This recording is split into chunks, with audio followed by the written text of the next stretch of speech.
All right. What is going on? YouTube, what's going on? The Catch fam, and of course, what is up, fellow fantasy people as well? Let's hop right into this, and just gonna do some quick fantasy Q&A for any of you guys that want to hop in here. And outside of that, just go over my starting lineups for the week, and we will probably play a game or two of our franchise mode Madden that we put together last weekend. So, Rio Goaded, what is up, my guy? Good to see you in the chat, man. Hope you're doing well. Let me know what your lineup is looking like for the week.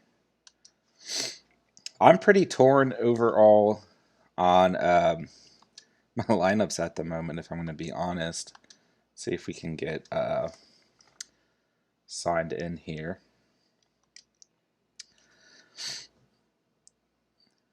I've got James Robinson in both my leagues, and I'm not feeling fully confident in that start versus the Broncos coming up.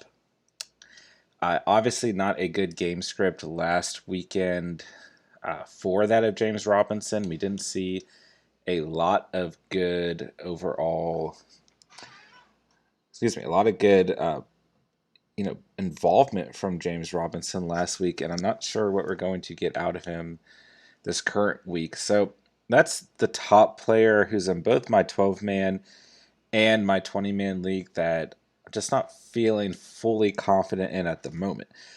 So with that being said, I also have Corey Davis on my bench at the moment in my 12-man league, but I've got Tim Patrick in that same game, Denver and Jacksonville, that I feel really confident in at the receiver position. So I don't know. I mean, we've spent a heavy, draft pick on that of James Robinson, and I'm not feeling great overall about starting him this week. But at the moment, I've got him in my lineup in my 20-man league, and then my 12-man league, I do not have him in my lineup. So I don't know.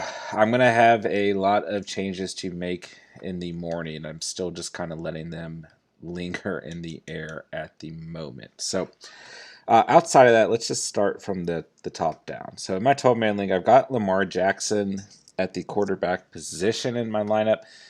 And I feel pretty good about this, although we saw not necessarily the best game from him last week against the Raiders, right? Monday Night Football. I mean, only about 18 points overall. And this was a big part of my draft strategy, right? Was to, and sorry, I'm trying to figure out how to change my coaching settings, and this new display on Madden 22 is way different than the other Madden, so it's taking me a second. But what we saw out of Lamar Jackson, and being that we spent a pretty high draft pick on him, I don't want to say I'm disappointed. I mean, it was a strange game script, and the Raiders came out and they played pretty well overall defensively, put a lot of pressure on Lamar Jackson, right? But to say the least, versus Kansas City this week, I mean, it's going to be a fantastic game, right? I'm really hoping that it just turns into an overall shootout. And man, how do I change my my coaching settings? This whole new crazy display doesn't make any sense. Okay, upgrade players. I would assume it would be under, maybe it's under manage roster. No, I don't think it is. Manage staff? Franchise staff? I guess this should work. But yeah, I'm expecting a little bit more out of Lamar Jackson this week versus Kansas City. I mean, Sunday Night Football, going to be a great game overall. Okay. What in the world is Madden doing these days? I mean, all I want to do is change. I guess can you only do it before the game now? Well, I know for a fact we can do that, so let's go ahead and do that. And let's start this game. Rio Goaded. Here, I'll stop after Lamar Jackson. We'll get back to my lineup. And just as a side note, my wife and I are out of town, so I am in a hotel suite, and that's why you guys are seeing a different overall layout and all of that, if you didn't already notice. So, Rio Goated, my lineup is QB Lamar Jackson, wide receiver 1, Allen Robinson, followed by Chenault Jr. Running back is Aaron Jones, followed by Zeke. Then you got TJ Hawkinson, the flex, or excuse me, TJ Hawkinson at tight end, then followed up by James Robinson at the flex. So let me know, man, how you're feeling about that of James Robinson, because I'm a little scared to start him this week. And I mean, obviously, this was a player I had a lot of confidence in the offseason and preseason. Someone who I'd really encourage people to go in and draft. And like I said, I just have a bad feeling against this Broncos defense, right? He looked pretty good last week overall against the Giants, right? And I don't know. I mean, that game script that we saw out of week 1 between the Titans and the Jaguars just really has kind of spooked me about James Robinson, right? Um, but with that being said, I mean, we spent the draft capital on him, and I think he's probably a good start. It's just hard to say. But outside of that, I think your lineup looks great. And let me know what you think about starting Chenault Jr. as well, as he is a receiver that I also have in my 12-man league, who was someone else that I was really high on, definitely in the preseason after we saw that, chemistry between that of Trevor Lawrence and our guy Chenault Jr. And I started Chenault Jr. last week over Corey Davis. And I mean, I still ended up winning in my 12-man league, but definitely regretted that to some degree, of course, with Corey Davis going out and scoring 2 touchdowns. And that's another player we'll get to who's currently on my bench as he's facing New England this coming week. But I don't know. Maybe it's not a good idea to bench Corey Davis, right? So, I mean, Chris McCaffrey is my RB1 in my 12-man league. So, of course, we saw what we expected to see out of Christian McCaffrey last week. Didn't score a single touchdown, and he still had, in full PPR, right? He had, up to 30 fantasy points. And, this 12-man league that myself and my co-host Steven playing is a, half PPR league, and he still put up an asinine amount of points without even scoring a touchdown, right? I mean, he's basically guaranteed to get 80 receiving yards and 8 rushing yards every game. I mean, Christian McCaffrey, outside of any injuries, is hands down going to be the best player in fantasy football, I think, for some time, right? So let's see here. Real goated. I mean, I still would start him because, like, Eckler only had 10 fantasy points last week. I think it's just the first week, so I think everyone will bounce back. Yeah, I think that's a fair point, man.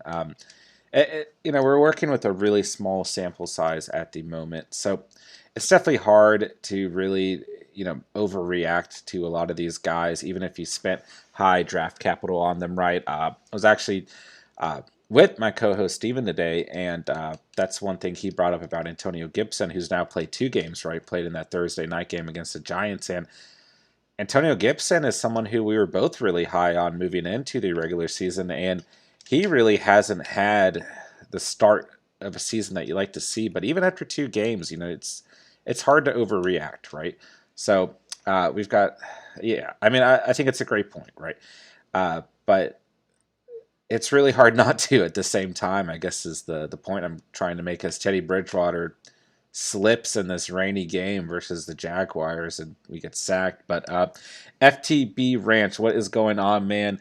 Glad to have you in the chat. Not sure that I've seen you in here before, so if you're new to the Catch fam, welcome. We definitely appreciate you being here. Let's see. I have CMC, Zeke, and JT as my running backs. And I also have Antonio Brown. Who should be my RB2 and who should be my flex? Yeah, that's a great question. Let's see if we can't complete a pass. No, we can't. Okay, so I mean, of course, you're starting CMC, right? Let's go ahead and go for it on 4th down here in this, like I said, very rainy Madden game.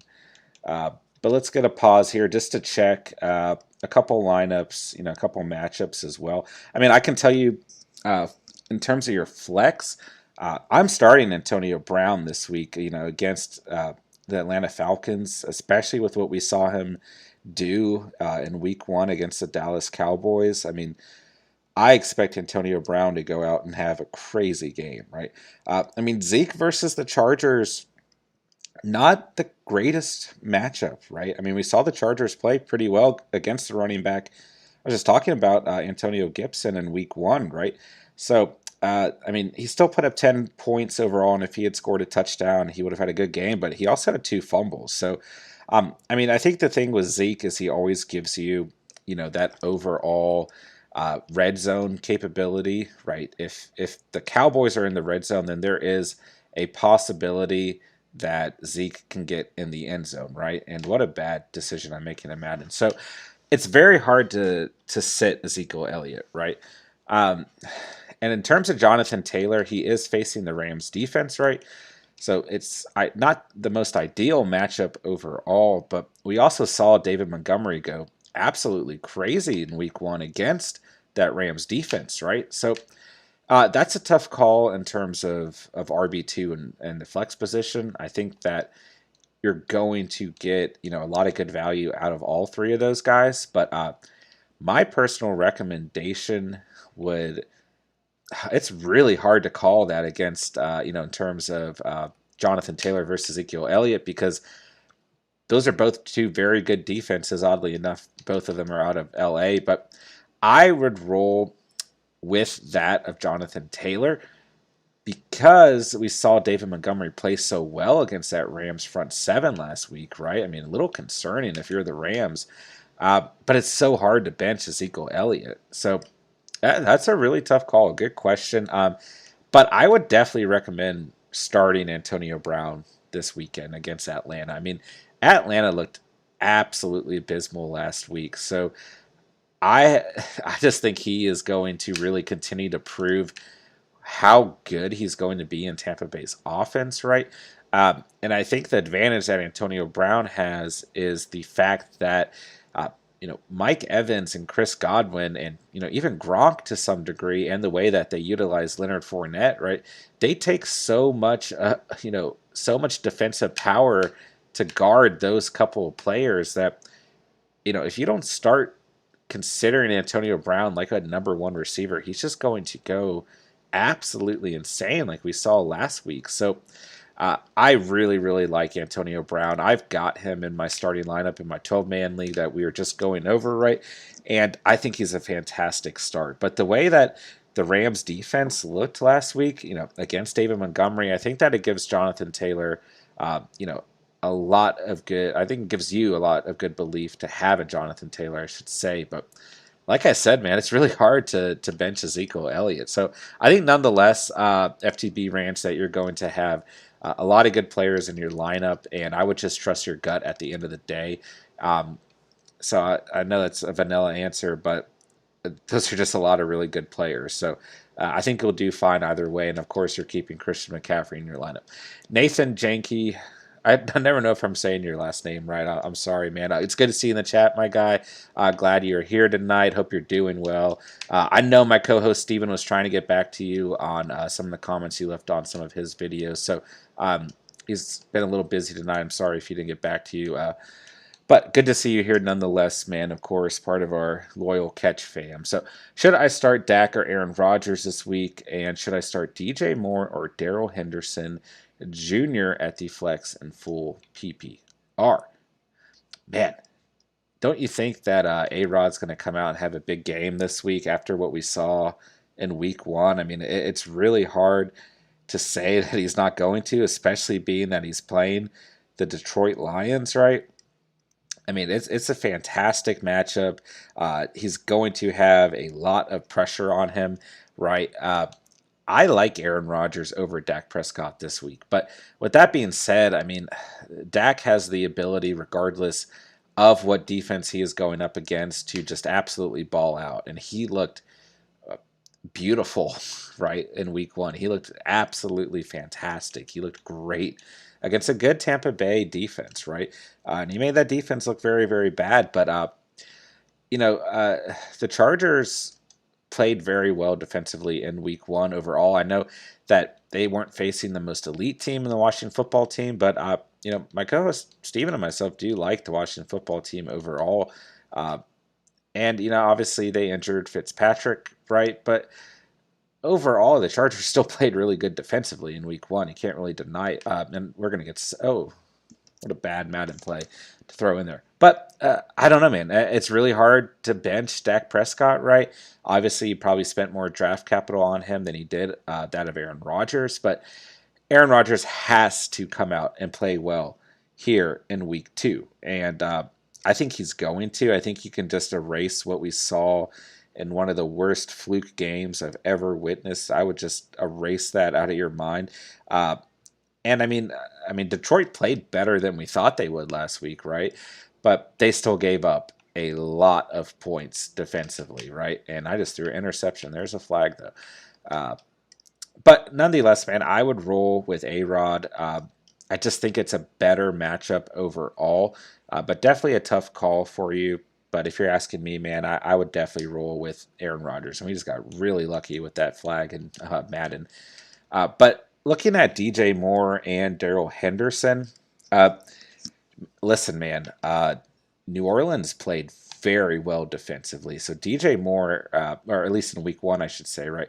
And DJ Moore has a very, very tough matchup, right? You really cannot underestimate Marcus Lattimore, right? I mean, he looks great at the corner position, and I should not ran that, but I did anyways, right? I mean, he was shutting down Devontae Adams, and when we saw him go into the locker room, as soon as he came back out, I mean, he got a little banged up around the third quarter, if I'm not mistaken, and it was just like you felt bad for Devontae Adams. He's one of the best, if not the best receiver in the league, right, as I throw an interception in Madden. And Lattimore is just absolutely shutting him down. So I think it's a tough matchup for that of DJ Moore. And I actually thought that our guy D10Ds played really well overall in week one. And I've got him in my starting lineup in my 20-man league. So I think he's a good start. Indy played pretty well against the run in week one. But, wow, we really just threw a pick six. So our Madden franchise for the catch fam is not looking too good. But I like Daryl Henderson. I think he gives you a lot of goal line value. I definitely can see him having a good game against the Colts, but I wouldn't underestimate the Colts as a defensive unit. But I definitely wouldn't underestimate, how well the Saints defense is going to be playing against number one receivers throughout the season on a consistent basis. So if you're asking me, I would roll with Daryl Henderson over that of DJ Moore, excuse me. But I think either way, they're both going to be pretty good starts. But I am really worried about receiver number ones against the Saints defense for the rest of the year.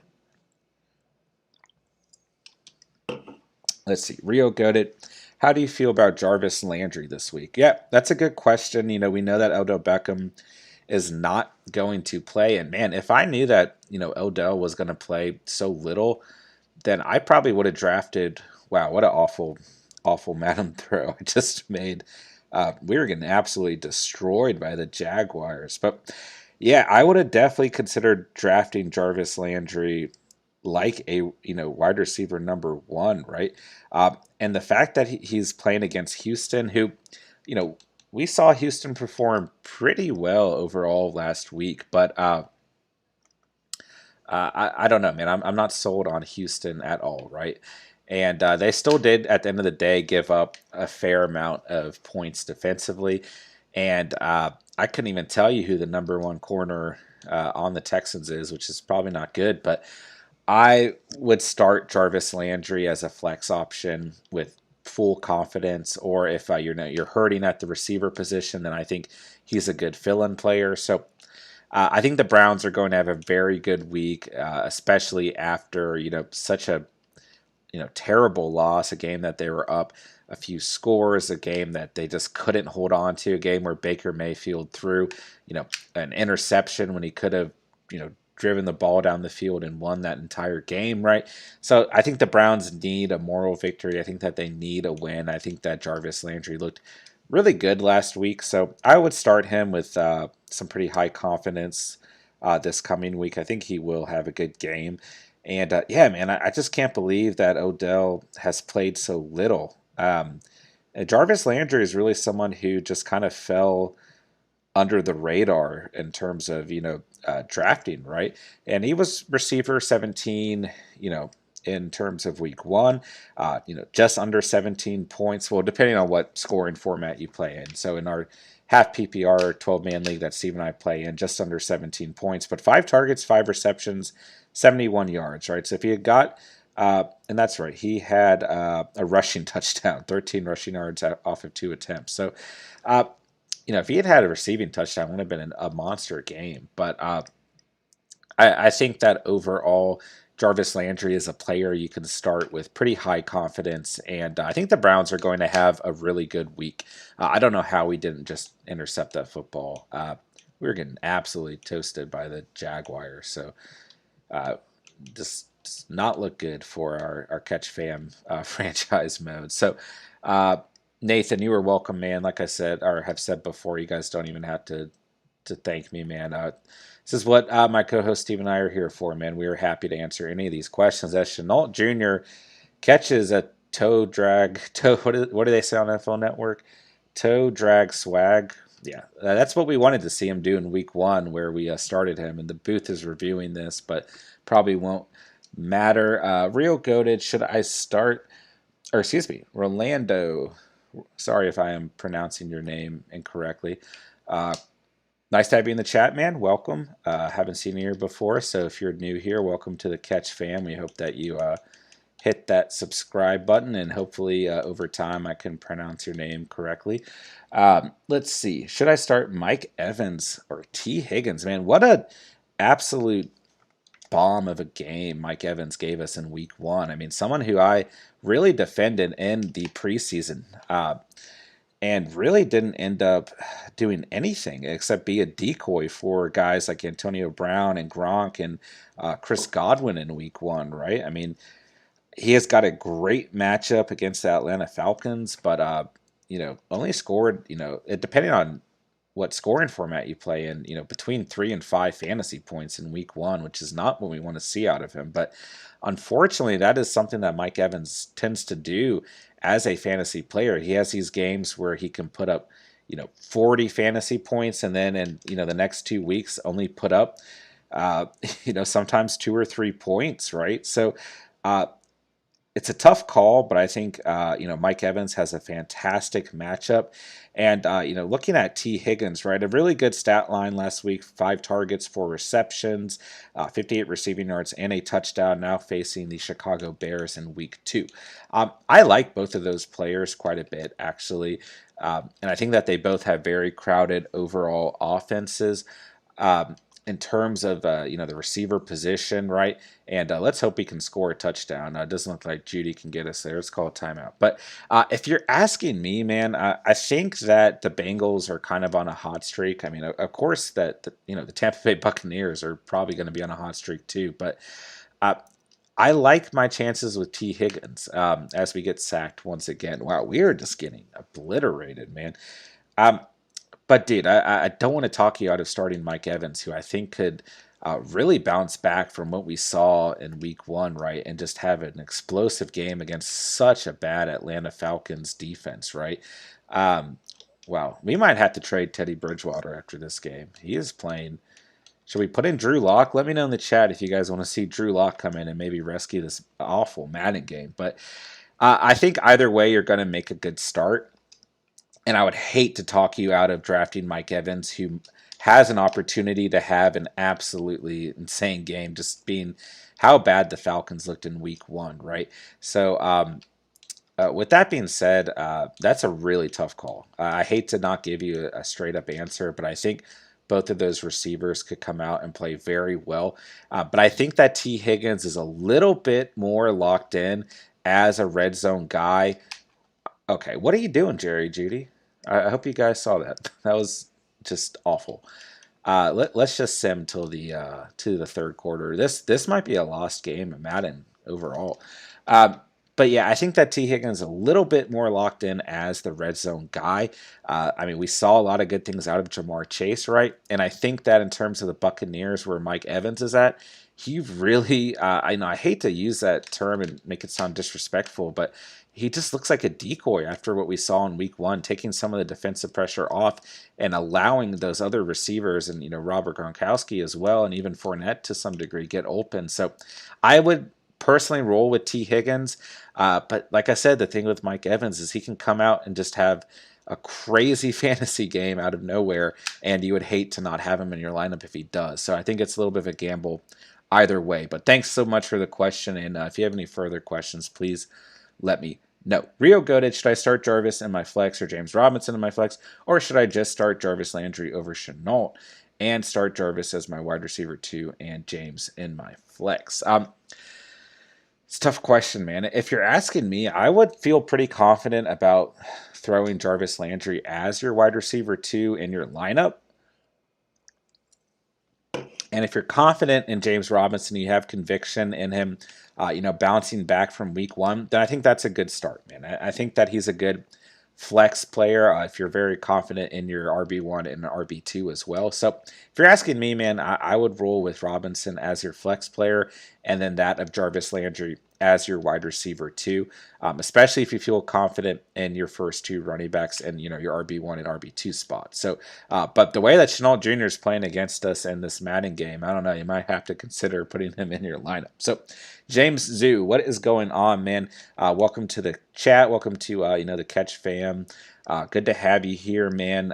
If you guys are new to the channel, go and consider subscribing, man. We really do appreciate that, and that really helps the channel more than anything else. But also, while you guys are in here, go ahead and smash that like button so we can get this late night fantasy Q&A out to some other viewers. But glad to see you in here, man. Should I start Ridley or Pitts?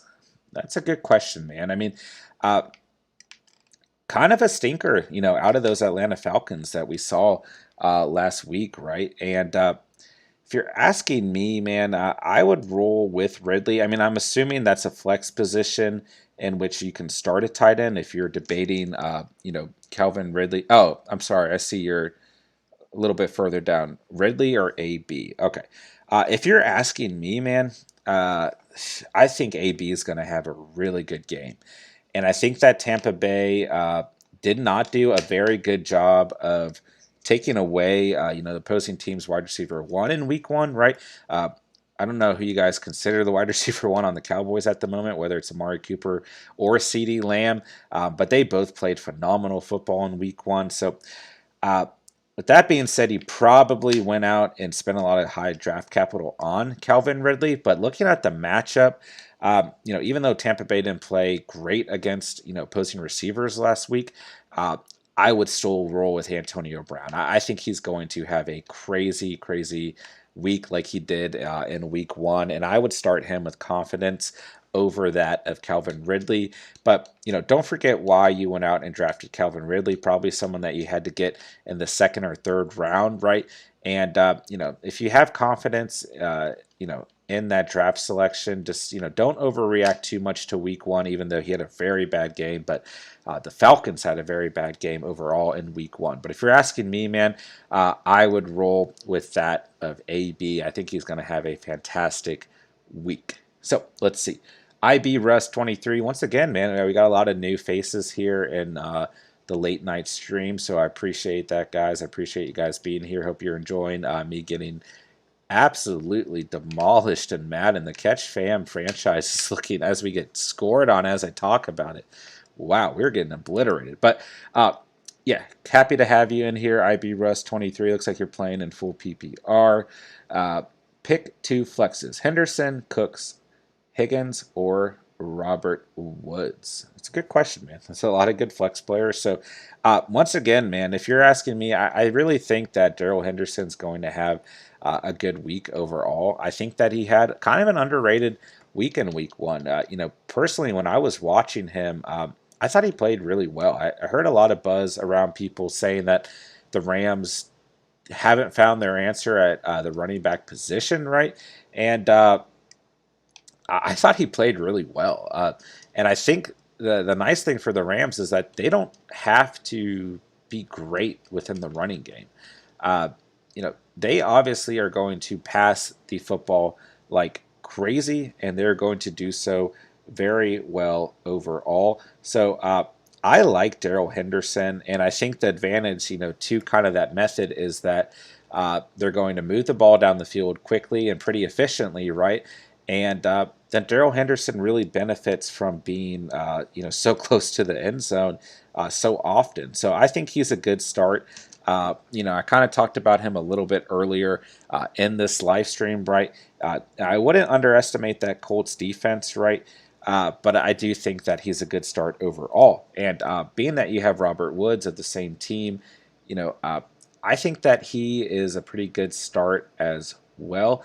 A good stat line in week one, right? 4 targets, 3 receptions, 27 receiving yards. But most importantly, he scored a touchdown, right? And him and Matthew Stafford, kind of solidified that chemistry, right? Although we saw a little bit more chemistry out of that of Cooper Kupp as we draw a penalty here in Madden. That of Cooper Kupp and Matthew Stafford. But I still really like what I saw out of our guy Robert Woods. So I think they're both good, good starts. But I don't want to underestimate the Colts defense overall, right? They didn't play great, and Tyler Lockett absolutely burnt them in week one. But I do think that throughout the season, they're going to play pretty well as Jerry Jeudy finally makes a catch here in Madden. So I like both of them, but I really think that T. Higgins will have a good week here in week 2. So, in full PPR standards, I think that the best starts there. Wow, what a bad throw. I think the best starts are T. Higgins and Robert Woods. I'm not completely sold on that of Brandon Cooks. I don't know. Maybe it's not Brandon Cooks. I actually kind of like him, but I'm not completely sold quite yet on the Texans. Um, and I think that Cleveland is actually going to play pretty well defensively. I mean, 7 targets last week for Brandon Cooks, 5 receptions, 132 receiving yards, right? So a really good week actually out of, in terms of PPR, out of Brandon Cooks last week. So I don't want to say he's not a good start. Well, I did not mean to press that button. Luckily, we didn't throw another interception. So I think, not to go on for too long, I think you have really, 4 really good options overall. I think you're going to make a good start no matter what. But I think that the most valuable players that you have are Robert Woods and T. Higgins, really based on, their offenses overall. So, wow. We were really bad at Madden here at the catch. But if you're asking me, man, those are the 2 guys I would roll with. But I still like Daryl Henderson. I still like Brandon Cooks. I'm just looking at, the specific offenses, the matchups, as well as the fact that you're playing in full PPR. My kind of method is to just get as many touchdowns as possible in my 12-man league. In my 20-man league, which is full PPR, then, yeah, I'm definitely looking at that PPR value. And I think that T. Higgins and Robert Woods are going to give you the best value overall. So thanks a lot for the question, man. We do appreciate that as well. So what is going on, Danny? Yeah, a lot of new faces in here, man. It's great to see, some new members of the Catch fam potentially. Like I said, man, if you guys are new here, go and sub to the channel. It truly helps us out. But Danny, full PPR, Higgins or Henderson Jr.? Kind of the same question we just went over, right? And I think that they're both good starts, but I think in terms of PPR, you're going to get the best value out of our guy T. Higgins, right? And I really think that he's kind of locked in as the receiver 1 in that Cincinnati offense. And I think that Joe Burrow really does trust him, right? We saw a lot of good things out of Jamar Chase. We saw a lot of good things out of Tyler Boyd, as usual, kind of playing that more of like a slot receiver role now, as he's kind of been bumped down to the receiver 3 position. I really like T. Higgins, man. I really think he's underrated at the moment. He made a jersey change over this past week, so he's no longer number 85. So I don't know. Maybe that'll give him some extra juice, but listen, man, I really kind of believe in this Bengals team as a whole. I think that they're going to be a lot better than people have kind of been giving them credit for. I'm not sure if they're quite a playoff team yet, but in terms of fantasy, I do think that they hold a lot of value. And I do believe that T. Higgins is the primary kind of red zone target, kind of wide receiver one type guy. And I think he's going to put up another solid stat line here in week 2 in terms of full PPR against the Bears. So I think that's who I would personally roll with if you're asking me. All right, what is going on, Nathaniel? Another new face, man. Glad to have you here. Hope you are doing well. Miles Gaskin, Elijah Mitchell, Chase Edmonds, Mike Williams, T. Higgins, and AB. I need a flex and an RB and a PPR league. Wow, pretty loaded, man. So let's see. Man, if you're asking me, I like Chase Edmonds a lot at the running back position. I think that this Arizona Cardinals team, I mean, offensively and defensively, right? But obviously, we're looking more at the offensive positions right now, right? I think that they are just going to have players that you absolutely cannot afford to not be starting, right? And Chase Edmonds is a guy who I kind of looked back on, and I was really sad that I did not make him part of my draft strategy, right? Because you didn't have to play or, spend a high draft pick on him. And I think from a PPR standpoint, he is going to be very, very valuable all year long, right? And the Vikings gave up a lot of points last week, right? They did not look great defensively, and I think that in terms of PPR, Chase Edmonds is a lock. To have a kind of a 10-point game at least week in and week out, right? And I really like him, and I think he's a fantastic player to have at the RB2 position or even the flex position, right? So let's kind of backtrack, right? I mean, that's kind of a player who I think you could play at the flex position or at the RB position. But when looking at your other running backs, man, I don't want to make any bold claims, but I'm not crazy about Mitchell overall because I'm not crazy about the Niners' backfield from a fantasy perspective because it's just so incredibly inconsistent, right?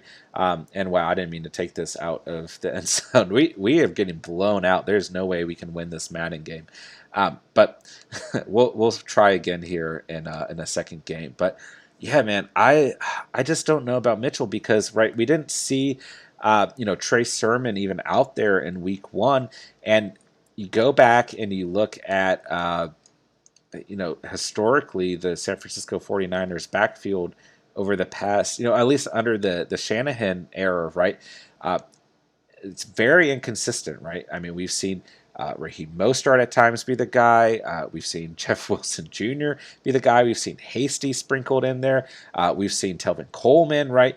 We've seen McKinnick, right? We've seen all kinds of guys have these giant weeks, and then it's really hard to evaluate things from a fantasy perspective.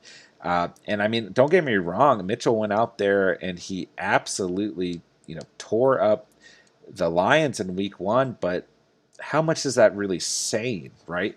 It's the Lions who, I like Dan Campbell. I think he's a good coach. I think he's going to be a good coach. And obviously he's more of a defensive coach, right? But actually, the Eagles played pretty well against the run. And yeah, we need to end this Madden game.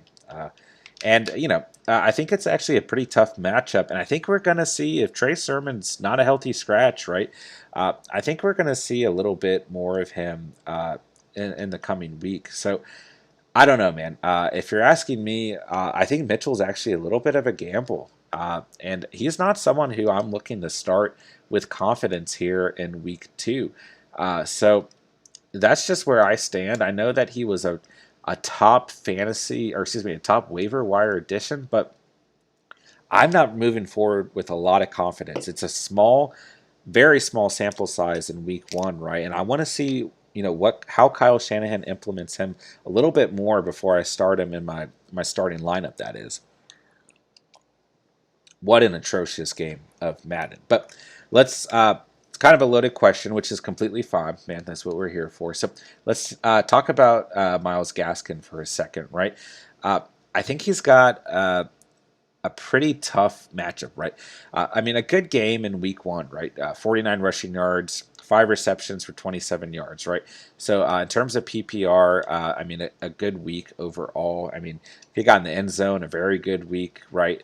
But still, I think Buffalo, they actually really surprised me, man. I was not expecting them to play as well as they did against the Steelers in week one, but they really played well specifically against that of Najee Harris. So looking at your running backs, man, the player that I would start personally would be Chase Edmonds, and I think you have enough, good flex players to not start one of those running backs in your flex position. And yeah, I really liked what I saw out of Chase Edmonds. The only thing that was missing, of course, was an actual touchdown, right? But outside of that, I think he had a really good game overall.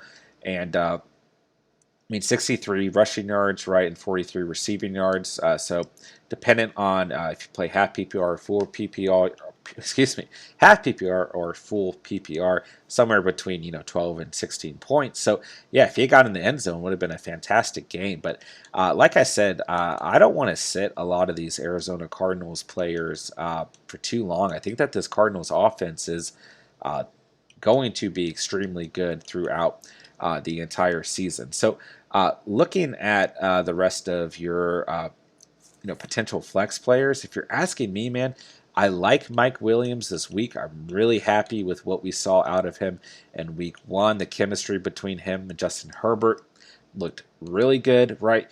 And overall, man, I talked about Mike Williams extensively on this channel in the offseason, right, in the preseason, and really, really happy with what we saw out of him there in week one. I mean, 8 receptions, 82 receiving yards, and a touchdown. So in full PPR, man, I mean, about 20 points, right?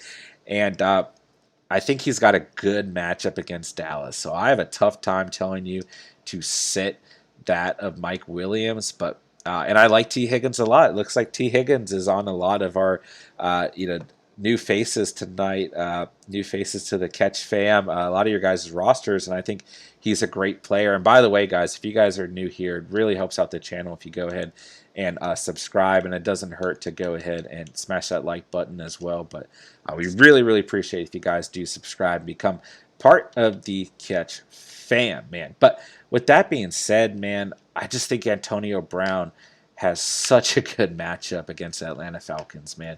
I'm going to feel really bad if Antonio Brown has a bad game this week, but he's a guy who I have a lot of trouble telling you guys to sit. I really, really liked what we saw out of him in week one, but to answer your question, man, to finally answer your question, I would put Chase Edmonds at your RB2 position, and then I would start really any three of those receivers with extreme confidence. I think they're all going to have fantastic week twos.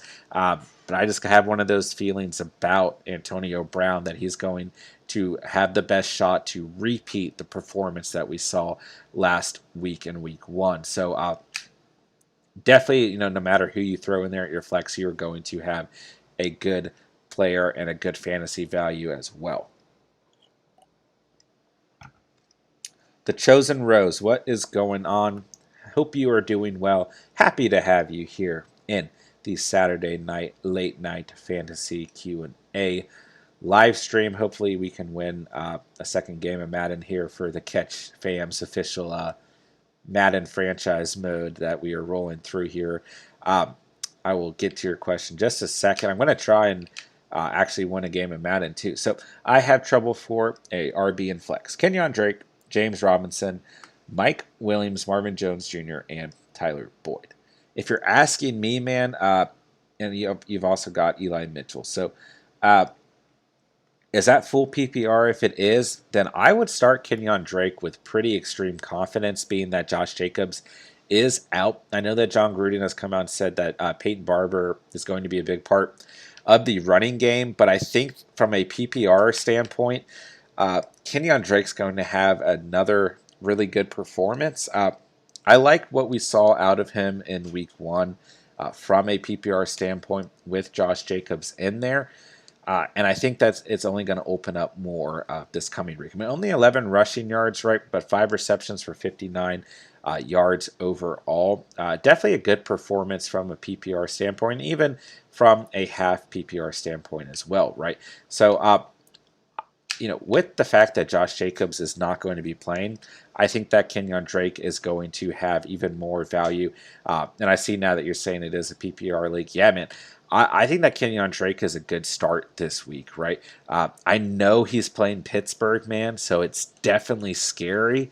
I think that's definitely part of it, right? I'm sure that's why you're saying you have trouble at the running back position currently. But I don't know, man. I think that it could be one of those starts that pays off, right? And looking at your other running backs, man, James Robinson's got a pretty good matchup against the Broncos, or a pretty poor matchup, pretty tough matchup, I should say, excuse me, right? And we talked about James Robinson a little bit at the beginning of this stream, right, when I was going over my starting lineup, right? And Eli Mitchell, is another player who's got a pretty decent matchup as well. And I just kind of went over the reasons why I'm not fully confident in him here in week 2. So with that being said, man, you have to start one of those 3 guys, right? And it's definitely a tough call. I think that the upside with Kenyon Drake is that he's a lock for that passing game work. And if they do get in the red zone, well, we know that Peyton Barber is going to be involved. Kenyon Drake still has an opportunity to score. But let's not get it twisted, man. That Pittsburgh Steelers defense is just no joke, right? I mean, I'm not sure that we want to start any fantasy players against them. So it's a tough call, man. I think that the upside, like I said, is that Kenyon Drake will get that PPR work. And I think if you're not going to start Kenyon Drake, then you really just flip a coin between that of James Robinson and Eli Mitchell, right? It's a tough call, man. I can definitely see why you're saying that you have trouble at running back, because it's a tough week.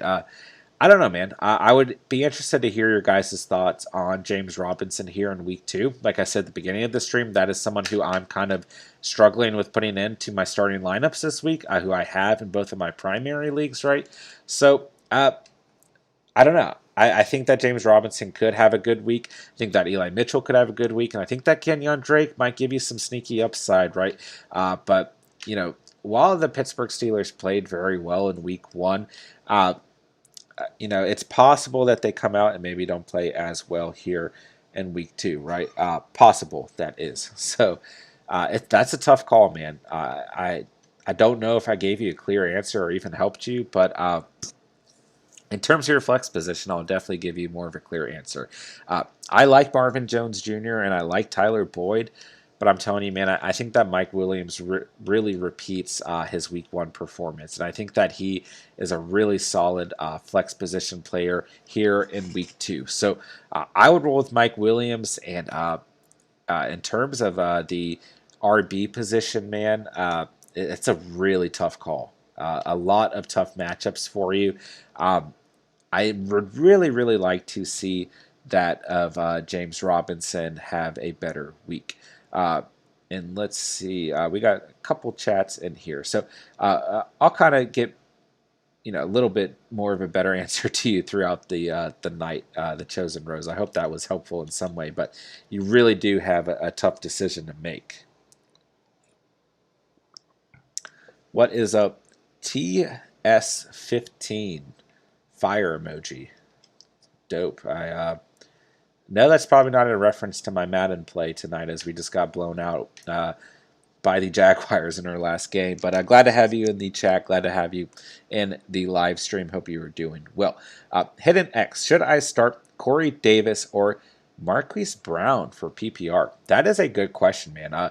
Marquise Brown really came out and impressed. A lot of the naysayers last week, right? This was a guy who I was wary of drafting as a wide receiver 1. And he came out and played like a wide receiver 1 in week 1, right? I mean, 6 receptions, 69 receiving yards, and a touchdown. It's a good stat line. And going up against Kansas City, right, who gave up a lot of points last week, I think it's a good start in week 2. Corey Davis is someone who I have in my 12-man league and in my 20-man league, and I'm a little wary of starting him in week 2 here. I know Stephon Gilmore is not out there, but this is the only player on the New York Jets who Bill Belichick really has to worry about here in week 2, right? And I don't know that I really like the matchup, right? It's just, when Bill Belichick has to take away an X factor, he's going to take it away. And from what we saw out of the Jets in week 1, who we're currently playing here in Madden, Corey Davis is the only good player on the Jets, right, from a fantasy perspective. And I'm a little wary of Corey Davis this week. So if you're asking me, I think that the Ravens and Chiefs is more of a shootout, and I think that Marquise Brown has the better week. I benched Corey Davis in my 12-man league last week, and I paid for it. I started him in my 20-man league and did not pay for it there. But overall, man, I think that Brown has the better week if you're asking me. Man, lots of new faces here tonight. Really happy to see that, man. Like I've already said a couple of times, if you guys are new, go ahead and consider subscribing to the channel. My co-host and myself, we put out a lot of fantasy content. We did a lot of stuff in the offseason, preseason, so super stoked to have you guys in here. But consider becoming part of the Catch fam tonight as well by subscribing. If you're in here, guys, go ahead and smash that like button. It does help other viewers, see this live stream as well. Okay, so Ewick, glad to have you in here. Who should I play as a wide receiver 1 and wide receiver 2 and flex? I have DK, Lockett, Debo, AJ Brown. This is a 4-man league, and I need some risks.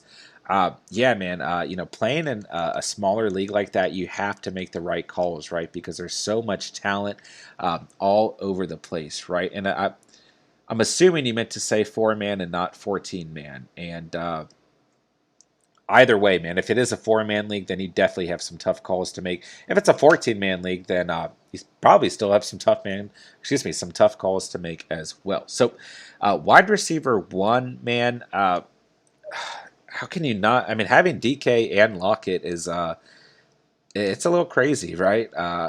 Having both of those Seattle receivers and what they're capable of doing, right? I mean, I think that's probably a lot of fun from a fantasy perspective. I mean, 4 receptions, 100 yards, and 2 scores for Tyler Lockett last week. And you guys know how big, well, maybe we got a lot of new faces in here, but for those of you who are new, I mean, I was extremely high on DK Metcalf in the offseason and in the preseason, man.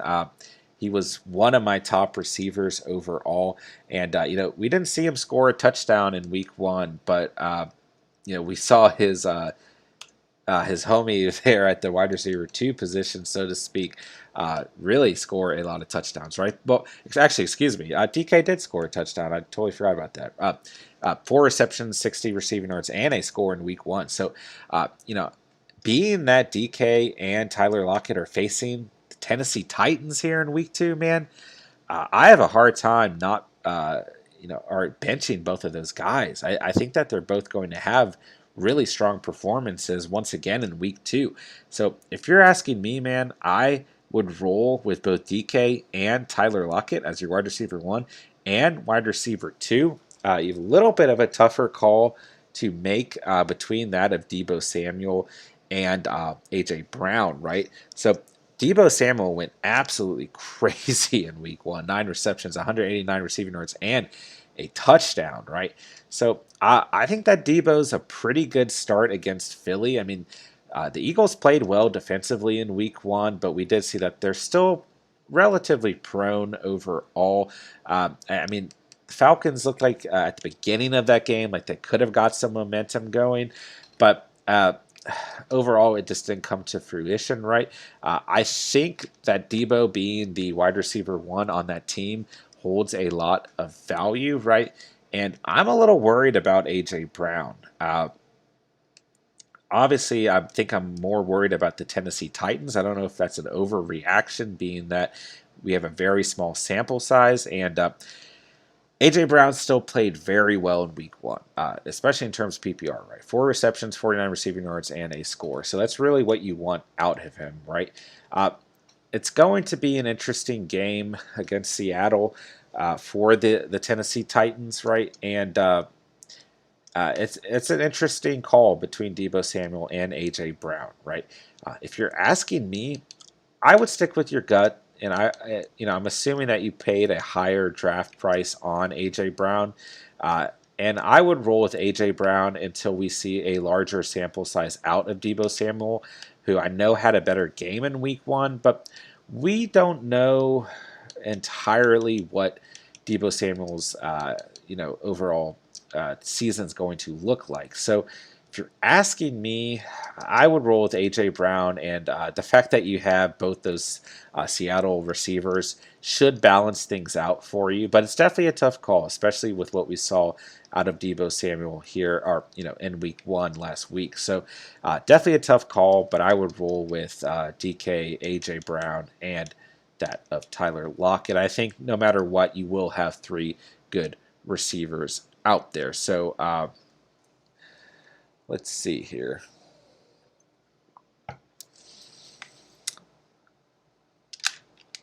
Okay, we made a good play in Madden. Okay, Nathaniel, the thing is I have Keenan Allen, and I'm debating AB and Williams, so it's a tough choice. Yeah, it is a tough choice, especially if you're, playing 2 receivers from the same team. I know I just said to, our guy Ewick to start Tyler Lockett and DK Metcalf, but I think that's a little bit of a different scenario, right? And it's tough, a lot of the times going out and starting maybe 2 receivers you're not as high on overall. And if you feel not as confident in Mike Williams, but you do feel confident in that Keenan Allen, then yeah, it's definitely a tough call, man. But if you're asking me, I still like Mike Williams and Keenan Allen as well.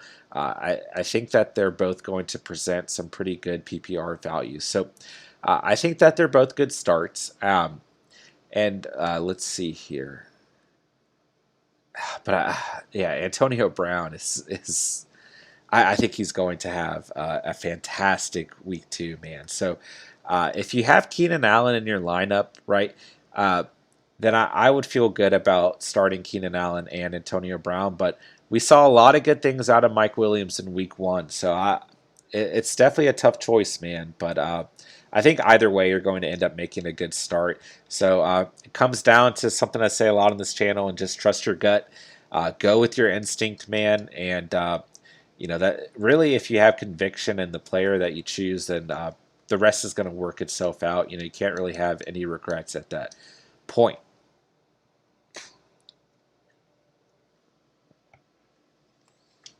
All right, let's see here.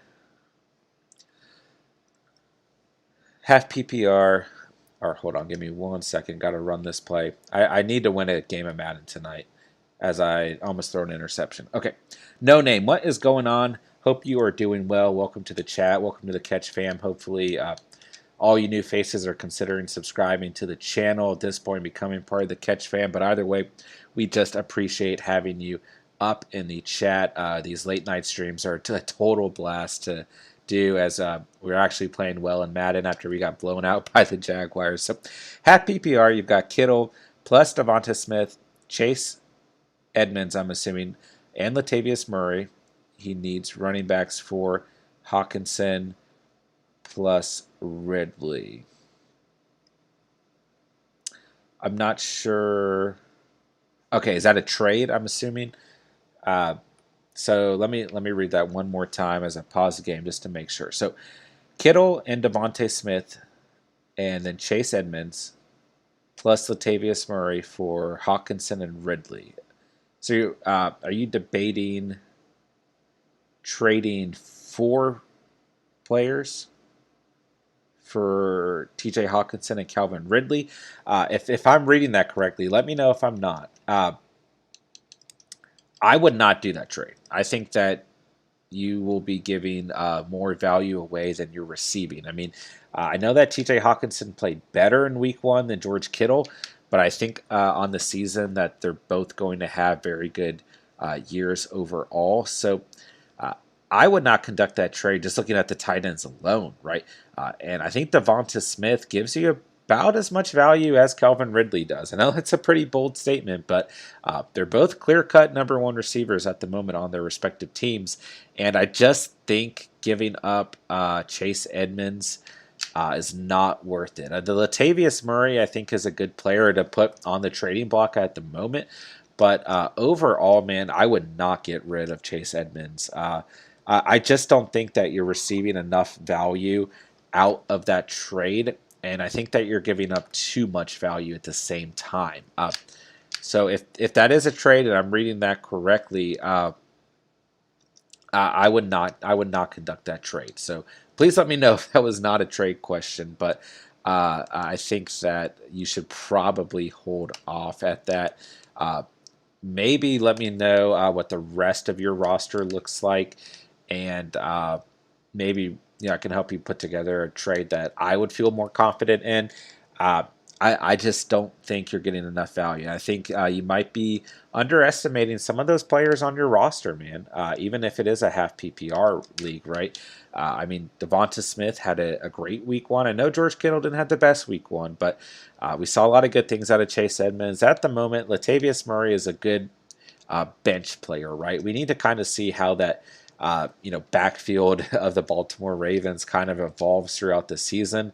I mean, not the best stat line in week one out of Latavius Murray. I mean, we saw him get in the red zone, but without that, not a very good stat line. So if you're asking me, man, I would hold off on that trade. So Hidden X, you are very welcome, my dude. You guys don't even have to say thank you. I mean, that's what the channel is here for, man. We want to help you guys to the best of our ability, but you are very welcome as well, of course. What are your thoughts on Tyler Boyd? Man, it's a tough start, right? Because it really looks like Jamar Chase is taking off in that offense. Regardless of what we saw in the preseason, right? And it's just kind of crazy. It's such a bad preseason. And we've talked about T. Higgins a lot tonight, right? And T. Higgins is really, in my opinion, the receiver number one on that squad. And then, Jamar Chase is kind of giving that elite wide receiver two potential, right? But it's hard to forget about Tyler Boyd, right? Who had, really was the guy when AJ Green was kind of dismissed from the team, but not even, when he left, really. When AJ Green was injured and not really playing, but on the Bengals team, Tyler Boyd really stepped up and looked like a true receiver number one. So it's really hard to forget about him overall, right? But not the best performance in week one. Uh, and it was a game in which a lot of points were put up, right? A game that went on for a very long time. I was doing a live stream for all the 1 o'clock games last week, and I was just kind of waiting endlessly for that game to end so I could end the live stream, as I had some other things I need to do. And yeah, we didn't see a lot of Tyler Boyd, just 3 receptions for 32 receiving yards, right? So we want to see a larger sample size, of course. We only have one game to go off at the moment. I wouldn't feel extremely confident about starting him in week two.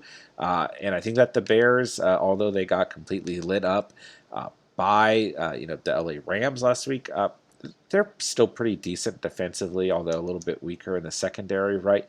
I would hold off on him, but I think that he has potential to play really well from the wide receiver 3 standpoint. And I think that Joe Burrow is probably going to end up utilizing him throughout the season as well. So I would hold off from putting him in your lineup at the moment, but I do think that he's going to have potential to still have a pretty decent year overall. It's just it's a relatively crowded receiver room, and it looks like T. Higgins and Jamar Chase are being favorited by that of Joe Burrow at this exact moment. Ewick Thank you so much. I love how you go so in depth in your explanation. Yeah, man. Of course, that's what we're here for, man. And the nice thing with these live streams is we can kind of break things down and go a little bit further into detail and really get nitty and gritty as opposed to some of the solo videos where we're just going over more of our kind of initial thoughts overall. So yeah, man, that's what we're here for. So no worries. We just appreciate having you guys and the live chat and active in the live stream for the night. No name said LOL. Yeah, man, let me know if that was a trade question or not, so I can make sure I answered that correctly for you. Hope I did, man. And if, like I said, man, if that's a trade that you're being offered, I would not go through with it, dude. I think on the season that Devonta Smith and George Kittle are going to have actually pretty similar years to that of T.J. Hawkinson and Calvin Ridley, believe it or not, the way that Falcons offense looks, right? And don't get me wrong, man, I still believe in Calvin Ridley, and I still really like T.J. Hawkinson, someone I've been high on, all throughout the offseason and preseason. So just let me know if that was a trade question or not. I hope I answered that correctly for you. So Hidden X, should I start Corey Davis or Robbie Anderson? It's a good question. It truly is. We talked about Corey Davis a little bit, who just caught a football here in this game of Madden, right? Man, I talked about Robbie Anderson a lot in the offseason preseason. I talked about Corey Davis a lot in the offseason preseason as well. But, Robbie Anderson, I think, was a steal at the receiver position in a lot of fantasy drafts, right? New Orleans does look pretty good defensively, right? We talked about DJ Moore a little bit earlier in this stream and how I wasn't as high on him overall, being that, our guy Lattimore is going to be basically on him like a blanket, right? But with that being said, that does open things up a little bit more for that of Robbie Anderson, right? And then we talked about that of Corey Davis and him really being the X factor in that game, against the New England Patriots, and how Bill Belichick can take away that X factor, especially when there's only one X factor on the opposing team, quite quickly, right? I started Mike Gesicki of the Miami Dolphins last week, and he put up a goose egg, man. And I really feel like he was the true X factor for the Dolphins last week. We saw Jalen Waddle play very well, but overall, I felt like Gesicki was a guy that was going to give the Dolphins kind of that competitive edge, right? And he didn't do a single thing last week. So my hesitation and worry with Corey Davis is that this game plan is just going to be, let's take Corey Davis out of the equation, and that way Zach Wilson has no comfort whatsoever, and our defense will just absolutely obliterate these New York Jets. So that's how I'm kind of viewing Corey Davis, and I think that kind of the advantage to Robbie Anderson is that that Saints defense is going to be pressed on DJ Moore for most of the game, and Anderson's going to be more of that security blanket for that of Sam Darnold. So I would start Robbie Anderson out of the two. I know that Corey Davis had the better week overall last week, and what kind of throw is that, Teddy? We're going to put the Jets back in this game as CJ Mosley picks us off. But, yeah, man, I think it's a tough call overall. I do like both of those players. I just really do worry about facing the New England Patriots. I've got Corey Davis in both my primary leagues, and I'm a little worried to start him, if I'm being honest with you. So I might have to start him in my 20-man league just due to lack of depth. But if I had Robbie Anderson there, I think that's a player who I would feel pretty confident in overall. So hope that helped you out, man. Hope that helped make a decision, and we'll see how things shake out tomorrow between those games, and if we're right or not. So it's always a tough call, man, especially with those kind of lower level wide receivers, right, and kind of debating amongst them, right. So I hope that helps you out, man. So Ewick, all right, now this is my hard decision. Do I start Joe Mixon over Najee Harris? Because Joe had a good game week 1, and Najee, not so much. Yeah, you're not wrong, man. Najee Harris, someone my co host Steve and I were really, really high on in the offseason and preseason. And, actually, my co host Steven was really high on Joe Mixon as well, right? Excuse me. But Joe Mixon went absolutely crazy against the Chicago Bears, right? 127 rushing yards, a touchdown, and 4 receptions for 23 receiving yards. And excuse me, that was not against the Chicago Bears, against the Minnesota Vikings. Joe Mixon is playing against the Chicago Bears here in week 2. And but you probably spent higher draft capital on that of Najee Harris, of course, facing the Buffalo Bills in week 1, right? And yeah, I mean, 45 rushing yards and 1 reception for 4 yards. So, depending on, if you play full PPR or not, somewhere between, 5 and 6 points. So, really not what we wanted to see out of him. It's definitely concerning, but I do think that he'll have a better week 2 against the Raiders, although the Raiders looked okay defensively. They did not play too very well against the run, I should say. We saw a score out of Latavius Murray, excuse me, and out of our guy Tyson Williams, right? So overall, I think it's a tough call. I definitely do. If you're asking me, man, I would get both of them in your lineup. I mean, I know that we already went over your flex position. Who's your other running back? I'd be interested to hear because Joe Mixon and Najee Harris are two. I think they're both good starts, right? I think it's hard not to start both of those guys. So I actually like both of them, but I'd be willing to roll the dice with Joe Mixon just because we did see the better performance out of him in week 1, and I think we know, uh, you know, for sure what we're going to get out of him here in week 2. Where Najee Harris, just a little bit hesitant, but like I said, the Raiders did not play very well against the run, and they gave up a few rushing touchdowns. So, if you're asking me, man, I think you can have more confidence in starting Joe Mixon in week 2 as we look to get a larger sample size out of Najee Harris. But I wouldn't be too, distraught about, that week 1 performance that we saw out of Najee Harris. So I think he'll be all right either way. But like I said, I think the better gamble is with Joe Mixon.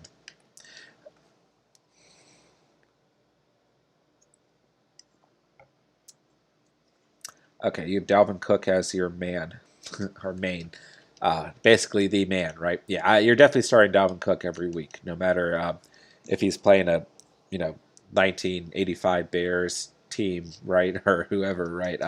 Gonna have Dalvin Cook in your lineup. So, yeah, I think that's the right call, of course. But yeah, I mean that's a tough call. It definitely is. Like I said, I would personally roll with Joe Mixon, and that pains me because I really loved Najee Harris moving into the regular season, and I still believe he's going to have a fantastic year overall.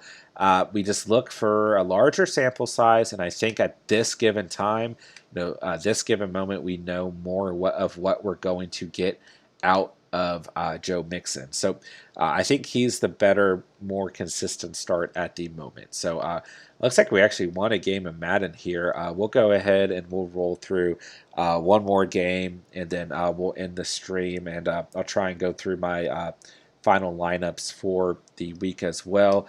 But let's see here. Luke Meyer, what is going on? Hope you're doing well. Welcome to the late night stream. A lot of new faces tonight, man. We love to see that. Hope you guys have been enjoying the live stream, man. Hope you guys have been enjoying some fantasy Q&A. And if you guys are new to the catch, man, we truly appreciate if you guys do hit that subscribe button and become part of the catch fam. Go ahead and smash that like button so we get some other new viewers in here, and hope this live stream move up that good old YouTube algorithm. But anyways, man, let's see here. AB or Debo? It's a tough call. We talked about Debo a little bit earlier in the live stream, but I know Debo went absolutely crazy last week, but I just have a hard time putting trust in the San Francisco 49ers offense as a whole. more so at the defensive position, right? And I don't think that Philly's secondary is very good overall, which is, who the 49ers are playing this coming week, Deebo Samuel will be facing in this coming week as well, right? But if you're asking me, man, what we saw out of Antonio Brown is the way that I personally think he's going to look all season long. And the fact that he's playing against that Atlanta Falcons defense, I just have who is calling it quits in our locker room? Sorry, got sidetracked by men. I have extreme confidence in Antonio Brown having a repeat of what we saw in week 1. So I like that of, oh my gosh, what is this? Von Miller's trying to retire on us? No. We are convincing him. What is happening with Madden? What has Madden become? Oh my gosh, can we please skip this? Von Miller doesn't have his heart in the game, resulting in a significant hit to his ratings. What has this game turned into? Let's just get back to the game, fantasy Q&A. So, if you're asking me, Luke, I would roll with Antonio Brown. And like I said, if AB has a bad week, a lot of you guys would be mad at me because I just think that he's going to come out and play very well, and I have no problem telling everyone in the world to start him up. And anyways, man, we just skipped. Did we just skip a game? We just skipped a game. We just skipped week 4 against the Ravens. Yeah, sorry guys, I don't even know. Oh, I accidentally hit advanced week instead of play season game. So obviously, yeah, this will be our last game of the night as we are just destroying our Madden franchise and making Von Miller want to retire and all kinds of things. But yeah, Luke, I think Antonio Brown, good start this week. I think Debo's is still a good start as well. But if you're asking me, I would roll with that of Antonio Brown against that Falcons defense. I think that it's going to be a really good matchup for the Tampa Bay Buccaneers. All right, Ewick, I have Dalvin Cook as my man. Yeah, okay. Luke Meyer, rank team 1 through 10. 10 team, PPR. QB is Dak. Running back 1 is Dalvin Cook. Running back 2 is Jonathan Taylor. Wide receiver 1 is Keenan Allen. Wide receiver 2 is Robert Woods. Tight end is Hawkinson. And your flex is AB and Deebo Samuels. I mean, shit, dude. If you're asking me, it's a 10 out of 10.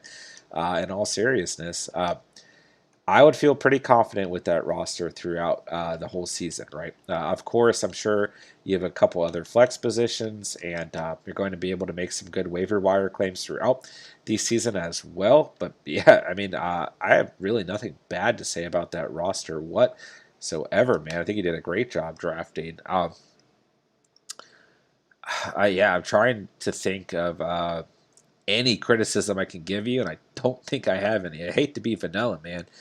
I mean, you've got great PPR value out of both of your running backs. I mean, I think Dak Prescott is just going to have such a good year. Let me know if you guys watched Hard Knocks or not. I've always liked Hard Knocks, but I kind of just started to like it a little bit less. And then this past season I thought was so good. And now the Colts are going to have an in-season Hard Knocks that's currently being filmed. I think that's awesome. I think that's absolutely crazy. But it's weird how much more confidence I have in the Cowboys overall after just watching Hard Knocks, right? So, yeah, man, I think that Dak is he looks scary good. He looks scary good. So I think your quarterback is locked in. And like I said, Jonathan Taylor and Dalvin Cook give you excellent value at the running back position, especially being in a full PPR league, right? And really, when you look at Jonathan Taylor, as I mess up this Madden play, in week 1, right? I mean, only 56 rushing yards, no scores rushing or receiving, but 6 receptions for 60 yards overall. So, when we're looking at that, I mean, his PPR value is definitely there, right? And we already know what Dalvin Cook can do at the running back position from a PPR standpoint, right? And so I think looking at both your RB1 and RB2 and your quarterback, fantastic overall value just at those positions alone. I mean, he did a great job drafting, man. But yeah, I mean, Dalvin Cook last week, right? 61 rushing yards and 1 touchdown, which is, definitely good overall numbers, right? But then you look at the receiving numbers: 6 receptions for 43 receiving yards, right? He did have a fumble last week, right? If he didn't have that fumble, he would have a better stat line. But still, man, 20 solid points, but almost half of those points came from his PPR value, right? So I like what you did there. I think that's a great 1-2 punch at the running back position. And I think Keenan Allen and Robert Woods are two really underrated players who are going to give you a consistent ceiling week in and week out. And I love TJ Hawkinson, man. I really do. Someone I talked about extensively in the offseason and preseason. One of the first videos on this channel was about tight ends to draft after tier 1, right? After those first elite tight ends are taken off the board, and really started to make a debate for, why wasn't TJ Hawkinson being looked at as an elite tight end this year, right? And I mean, I also talked about guys like Robert Tonyan and Mike Gesicki, who played awful in week 1, but our guy TJ Hawkinson definitely looked really good in week 1. And surprisingly, the Detroit Lions looked pretty good as well. Jared Goff was, depending on your scoring format, right, a top 5 quarterback in week 1, which is crazy, right? So yeah, I like Hawkinson a lot. And then I think you have two really good flex position players in it, and Antonio Brown and Deebo Samuel. I'd be interested to see the rest of the players on your bench as well. But man, I would start, excuse me, like stuttering over here. I would start Antonio Brown with full confidence week in and week out at that flex position until we see something different out of him, man. I think he's going to have a fantastic season overall. So yeah, I would say 10 out of 10, man. I hate to give you a vanilla answer, man, and just I don't want you to think I'm just telling you what you want to hear, but I think you did an excellent job at drafting, my guy. Let me know how your defensive team position is looking if you play with one. I know not everyone does, but yeah, if you got a solid defense in there too, then team's looking very, very gnarly, my guy. So great job overall, man. Ewick, yeah, I think I'm going to go with Joe Mixon because I do need to take a risk for points here, and the Bears weren't so hot on defense last week. Yeah, the Bears got absolutely lit up last week defensively. So come on, Judy. Oh my gosh, dude, Mika Fitzpatrick, I should specify, is just a cheat code in Madden, but what a bad play. So yeah, man, you're absolutely not wrong. Con Riand. Sorry if I'm pronouncing that wrong. Should I start Mike Davis or Kenyon Drake since Jacobs is out? Man, it's a good question. Sorry I didn't get to you right away. Bro, answer me like, come on, cuz. My bad, bro. Just got, sometimes I got a little too in depth, I think. So, I mean, yeah, man, we didn't see what we wanted to see out of Mike Davis there in week 1 at all. And it's a good question, man. I think that Tampa Bay played very well against the run last week, right? Obviously, we didn't see the game script that we wanted to see out, in that game, and in terms of Ezekiel Elliott not having a good game, right? And I think that we're going to see the Falcons playing from behind in this game against the Buccaneers. So uh, I don't know that I like Mike Davis as the best start. 49 rushing yards last week, 3 receptions for 23 receiving yards overall, right?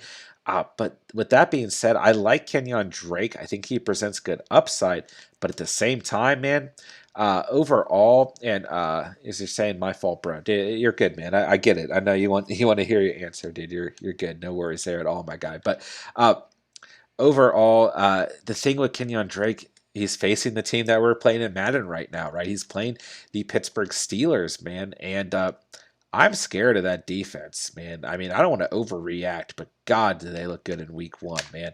And I think the upside that Kenyon Drake does present is that he will be active in the passing game and probably very active overall. But you're just taking the gamble of playing anyone against the Steelers at the moment. I mean, I still think, while Peyton Barber is going to get some goal line work and some work at the running back position, overall, I do think that Kenyon Drake will still get some touches in the red zone, right? So that's a tough call. I can see why you wanted me to answer you quickly, man, because it really is a tough call.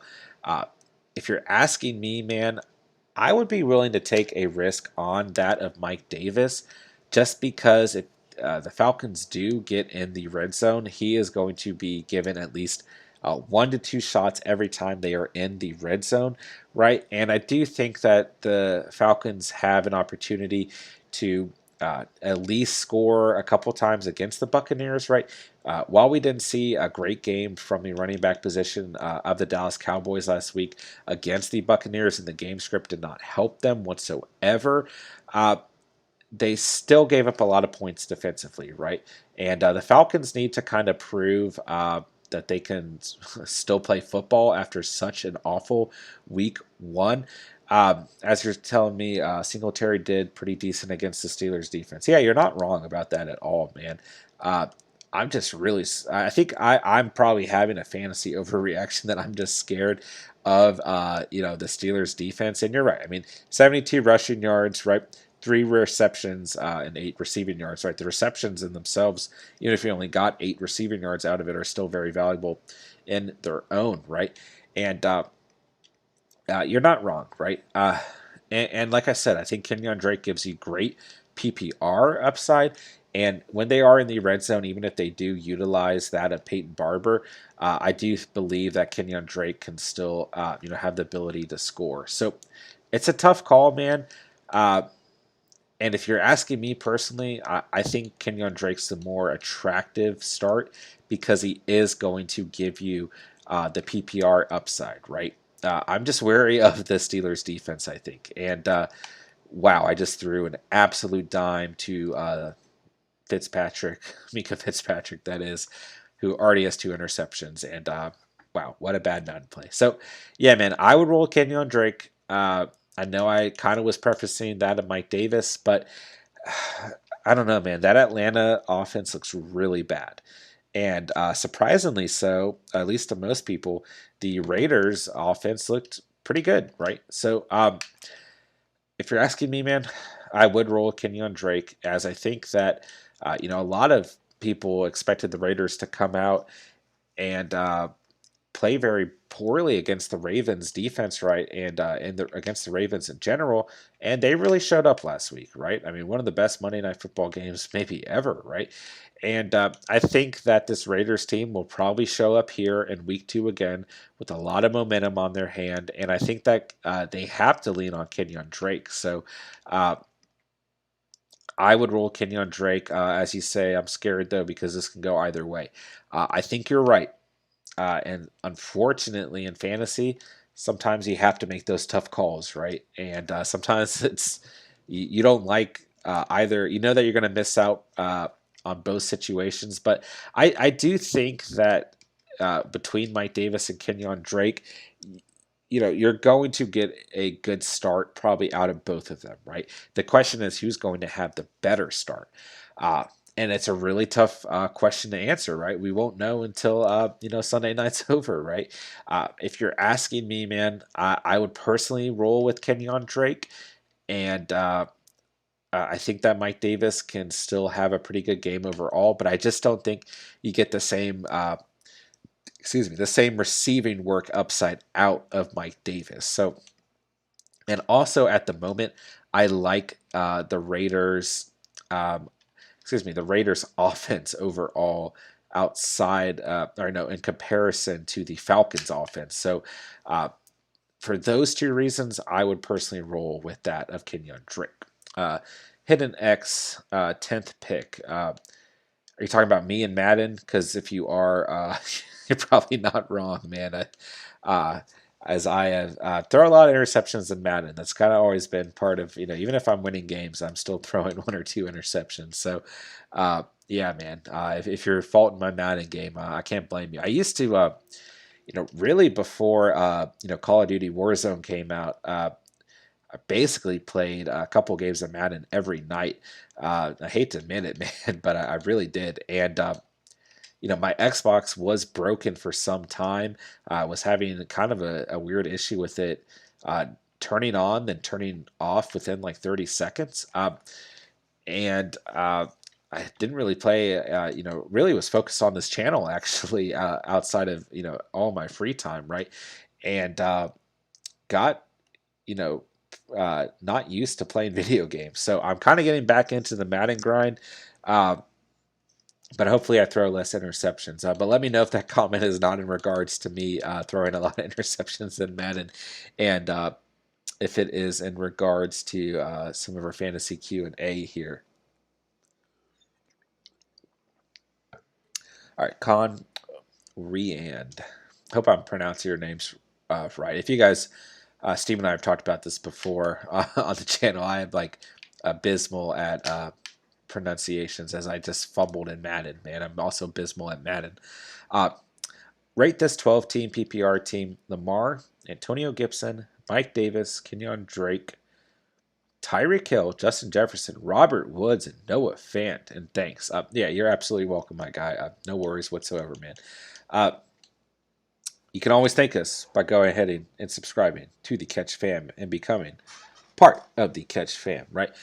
Man, I actually really like your squad, especially at the receiver position. I think you probably feel a little bit more thin at the RB position, right? I know Lamar didn't have the best week one, right? And Antonio Gibson has not had the best week one and week two, and you're kind of torn between that and Mike Davis and Kenyon Drake, right?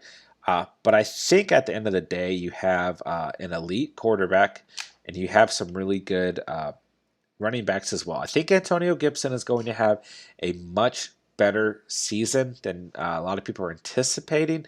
I know it's been a rough start, and I know some of the goal line work by J.D. McKissic has a lot of people upset, right? Especially if you do own Antonio Gibson. My co-host Steven, who I was with today, right? That's why you guys see me in not my normal setup and in a hotel room, right? My wife drove out here to see, Steven and his family. And nonetheless, man, not to go on a tangent as I have this really weird setup tonight, but he owns Antonio Gibson, right? And we were talking about this today, how upset he's been with Antonio Gibson and kind of his start to the season. But I do believe that Antonio Gibson will turn that around. These first two games we've seen out of the Washington football team, the game script has just not really benefited, running back like Antonio Gibson, right?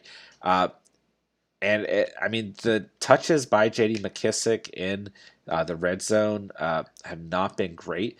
I know there haven't been a lot of those, but just the one or two that we've seen definitely hurt a lot of fantasy owners of Antonio Gibson. But with that being said, man, I still look for him to have a good season overall, around 1,000 rushing yards and somewhere between 6 and 8 scores, right? I know what a lot of people were expecting to see out of him were 11 plus scores with those 11 touchdowns that we saw last year. But I do believe that he's going to have a good season. And I think that looking at your other running backs, right, I like Mike Davis and I like Kenyon Drake as well, right? I think you're fortunate at the moment that Josh Jacobs is out of the picture right now, for the Raiders, right? And I think that Kenyon Drake, especially from full PPR, a full PPR standpoint, I think he's going to have a really good year.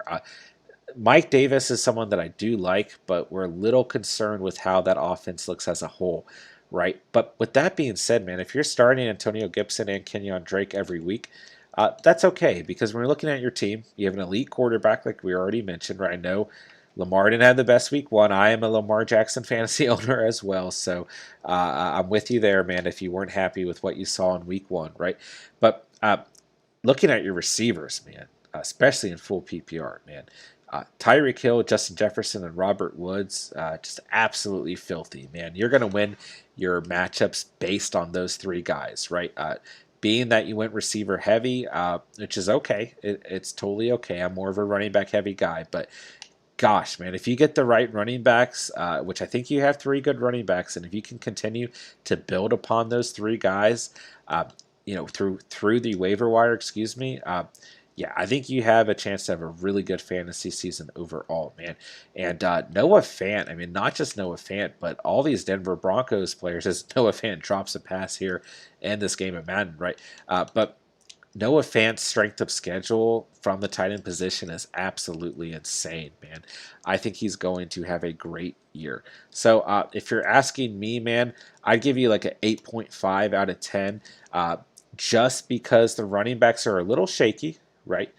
And I think you know that. But I think that your team has the potential to be like a solid 9 to 10 out of 10 if those running backs can really step up for you, or if you can add a emerging running back on the waiver wire throughout the season as well. But from a PPR standpoint, like I said, man, the fact that you've got Kenyon Drake in there is going to give you a lot of value, and I think that Antonio Gibson and Mike Davis still have the potential to step up and play much better. But if we're combining, what happened in week one, then we have to give you a little bit of a knock, right? And if it was my team, I would do the same. But I mean, part of me wants to go and just bump that up to 9, just looking at your receivers alone, right?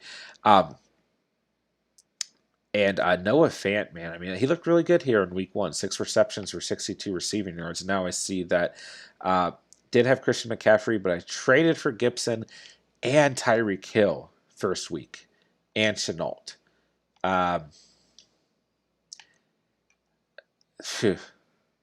Hard decision, I'm sure, to trade away Christian McCaffrey, right?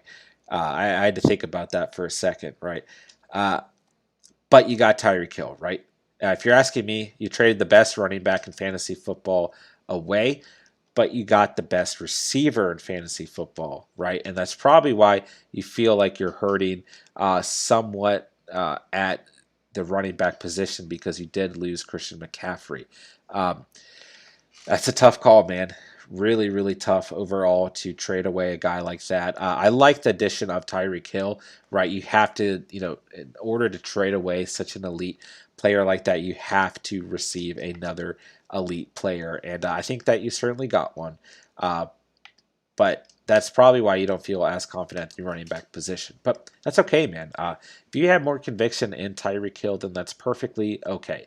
And, man, I mean, you're kind of just trading points for points, right? I mean, Tyreek Hill went absolutely nuts last week, right? What did Patty Mahomes say? F it. Tyreek somewhere down there. I'll just throw it up. Something along the lines. I mean, I'm kind of paraphrasing, but I mean, gosh, Tyreek is just unbelievable. 11 receptions, 197 receiving yards and a touchdown, man. There are bets out there right now. Not that I'm trying to encourage betting by any means, and I don't do any sports betting personally. I guess outside of fantasy football, as we put some light money down in the leagues I play for, right?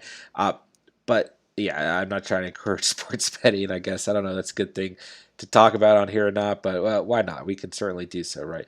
There are bets out there that you can place on Tyreek Hill having 2,000 yard receiving year that are pretty crazy, man. And with that being said, point being, I think that he can do it. I really do, especially with the extra game, whether the Chiefs are playing towards the end of the season, if they've already secured a playoff position or not, right?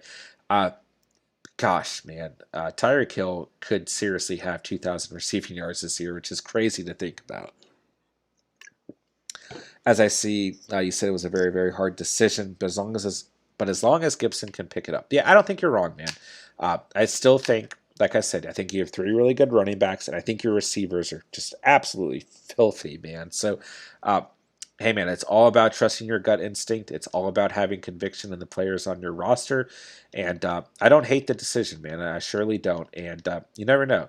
Right? It could certainly work out in the end, and I still think you're on a good path overall. So I really do like your team, and I think you did a good job drafting, as well as making some tough calls in terms of those trades as well. So certainly stay tuned and make sure you subscribe to the channel so we can continue to get some fantasy advice down the road as well. What is going on, Kyle Ellis? Happy to have you in the chat. Hope you're doing well. Hope you're enjoying the live stream tonight. 8-team PPR, start 3 running backs and 3 receivers. Let's see here. Trade Tyson Williams for Sutton or Robbie Anderson. I don't think Tyson ever gets in my lineup, and my wide receivers are AB, Jamar Chase, Woods, Ayuk, Chenault, and Myers. It's a loaded question, man. That's a tough one, man. And let's see here. Let me know. I'd be interested before giving advice who your other running backs are. As Earl Thomas has strained his tricep, and we had to put in Richard Sherman, who's apparently on our team. I forgot about all the players I added to this squad. Let's see, man. I mean, if Tyson Williams is not ever going to get in your lineup, then I think that trade is worth exploring. But when I'm looking at your receivers, I think they're pretty good, man. I mean, I know not all of those guys had the best week one performances, but I do think that overall you've got some pretty good receiver depth. So I'd be interested to see what your running backs look like and to see what your depth is at the RB position. Because you might want Tyson Williams moving down the line. I mean, I really like Robbie Anderson a lot. And I like Sutton at the moment as a true wide receiver one, right? With our guy Jerry Jeudy going down, who's my favorite player in the offseason and preseason, if you guys are new to this channel, who of course got injured after I told all of our subscribers to draft him, and I drafted him in both my leagues, right? So I did not draft him in my 12-man league, but I drafted him in my 20-man league, right? As my co-host Steven's mom took him super early, right? But nonetheless, man, still super blown about Jerry Jeudy, who we're playing vicariously through in Madden, right? We'll throw a pass to him and almost get a first down here, but super blown about Jeudy getting injured, right? So let's go ahead and see. Your running backs are Henry, Aaron Jones, excuse me, Nixon and Carson. On the flex. You've got Gaskin, Javonte on the bench. So if you're asking me, man, I think you have a very good roster. Okay, I think you have a lot of flexibility. So it's once again looking at your receivers, they're very good, and looking at your running backs, they're very good as well. So I think the nice thing there is that you have the flexibility to conduct whatever trade you want to. I mean, you're still going to have a solid team overall, right? And good depth at both the RB and the receiver position. So I think that if you don't have conviction in starting Tyson Williams week in and week out, then it's certainly okay to explore, the trading market, right? Then the question is, do you want Robbie Anderson or that of Cortland Sutton? And that's also a very tough call, right? And I think you just have to go with what player you have more conviction in. And I mean, I think your running backs are absolutely loaded, man. And I think you're right about the fact that you're not going to see Tyson Williams make your final lineup every week. So, yeah, man, I think it's, worth the trade if you think that's the better move overall for your squad. And looking at some of your receivers, well, I think they're good receivers, right?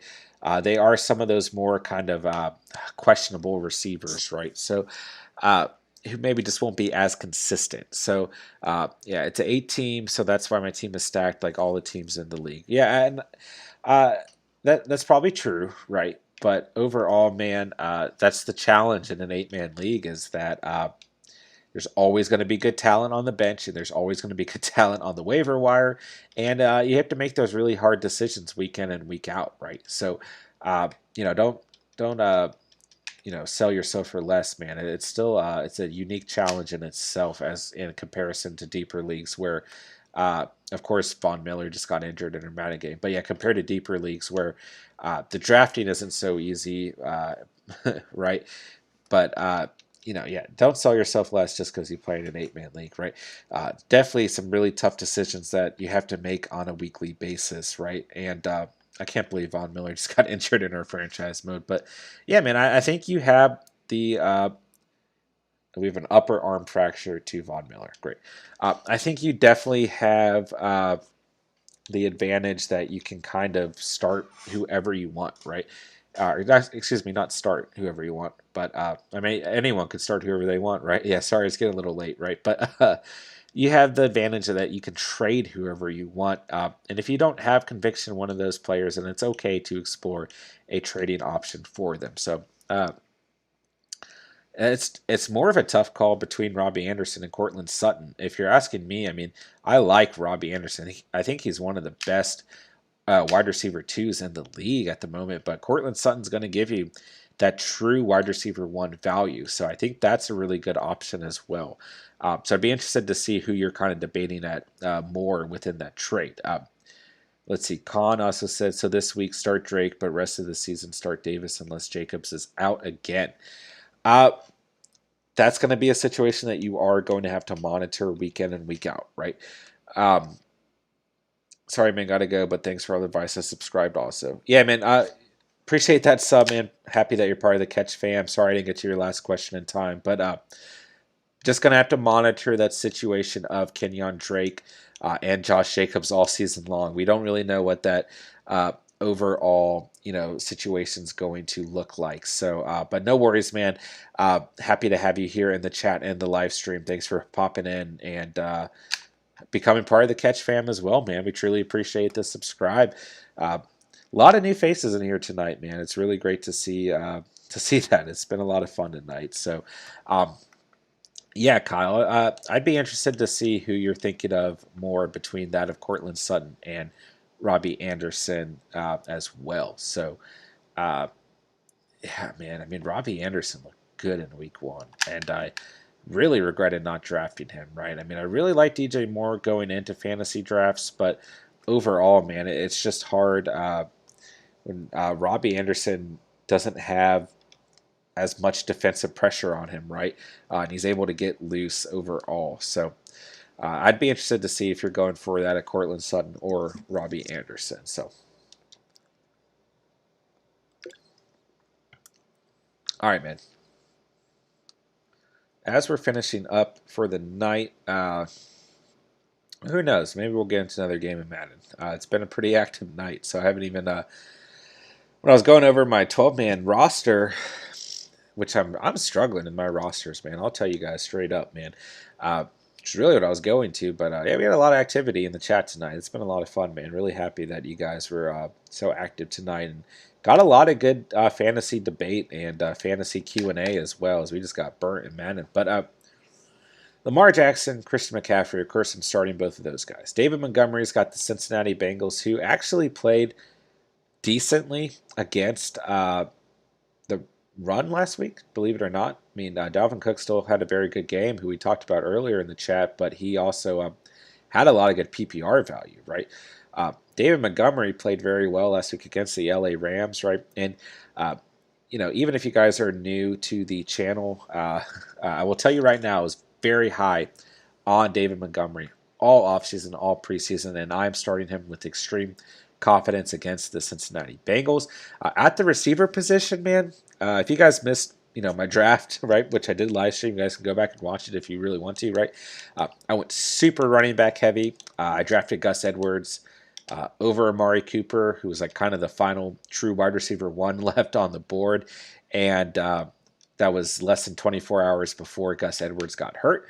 And anyway, so my two starting receivers right now are Antonio Brown and Tim Patrick. And then on my bench, I've got quite a few receivers. I've got Sammy Watkins, who I just picked up after last week's performance. But then I've got Corey Davis, Chenault Jr., Terrace Marshall Jr., and Rashad Bateman on IR. So really, I'm starting Tim Patrick against the Jacksonville Jaguars over Corey Davis, man.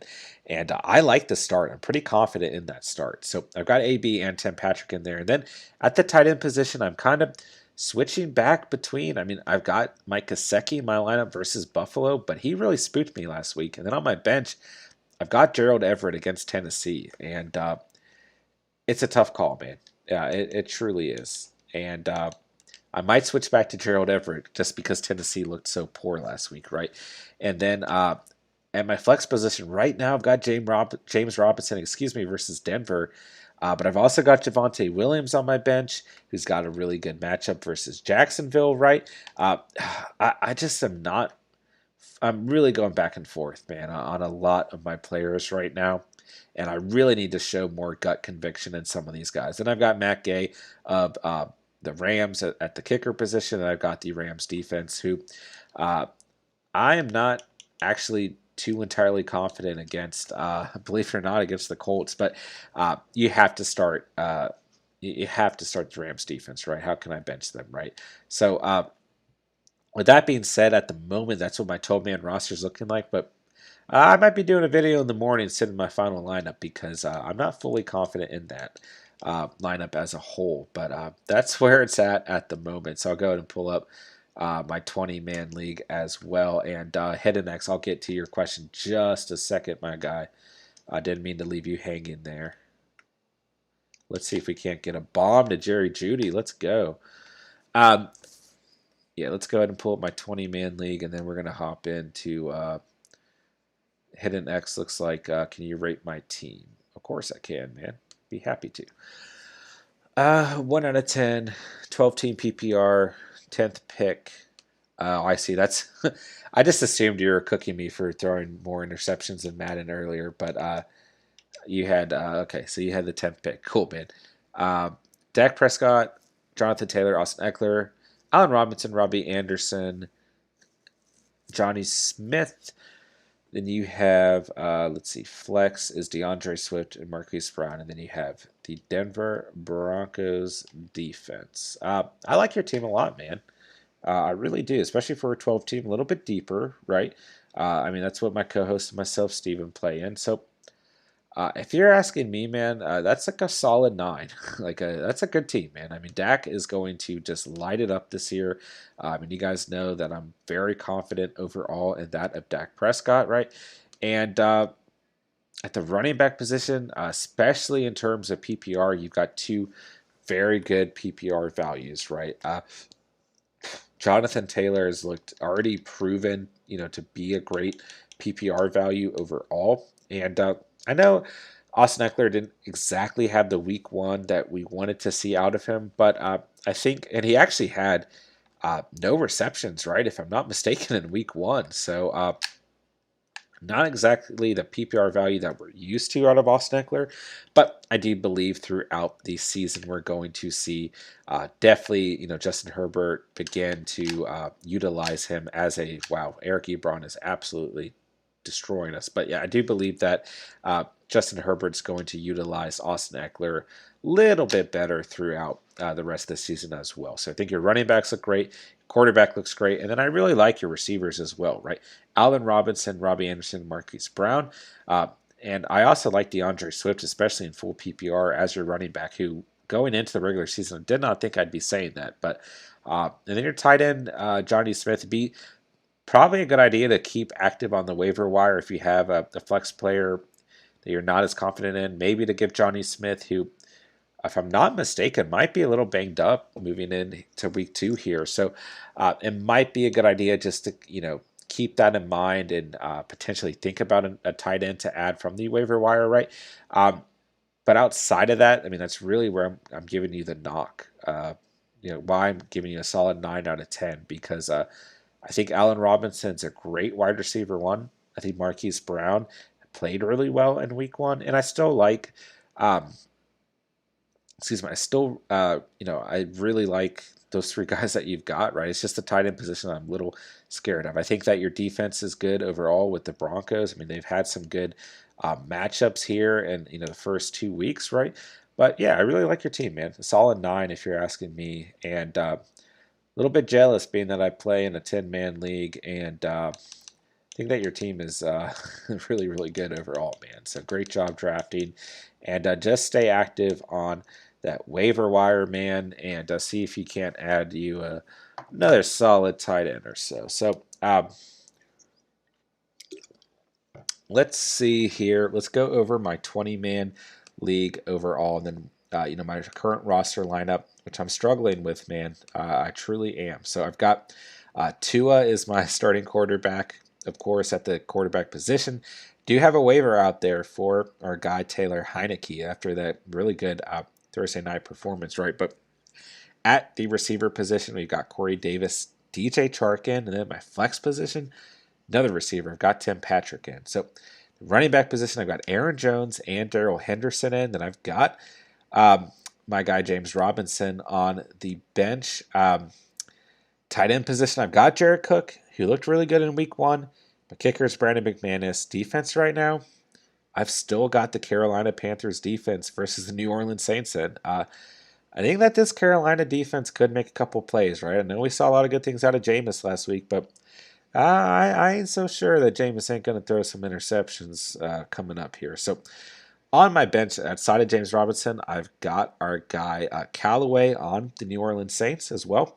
So kind of hard to put in my lineup and bet against Jameis, bet for Jameis Winston to throw an interception, right? But we saw a bad game out of Callaway in week 1, although, of course, he had a very good corner in that of, Jair Alexander covering him, so it doesn't really hurt me. And I've got Rondell Moore on my bench off of Arizona, who I really, really like. I think that was an absolute steal in the draft. And I've got Osborne as well on Minnesota, but he's probably the guy I'm going to have to drop in order to try and pick up Taylor Heineke. So I don't know, man. I might have to do a video in the morning just going over my final roster lineups. A lot of tough calls to make. A lot of tough calls. Hidden X, thanks, man. It's a $100 buy, and I did not feel so hot with the 10th pick. Man, I think you did a really good job piecing together your team overall. I think you got 2 solid running backs. I think you've got a great quarterback. I think your receiver depth is good. I think you got some really good, value at the receiver position. I think you have some good bench players too, right? I would just try to give Johnny Smith some support overall. You have a solid team. I'd give it a 7 out of 10. Yeah, man. My team did not work out the exact way I thought it would. Went very running back heavy.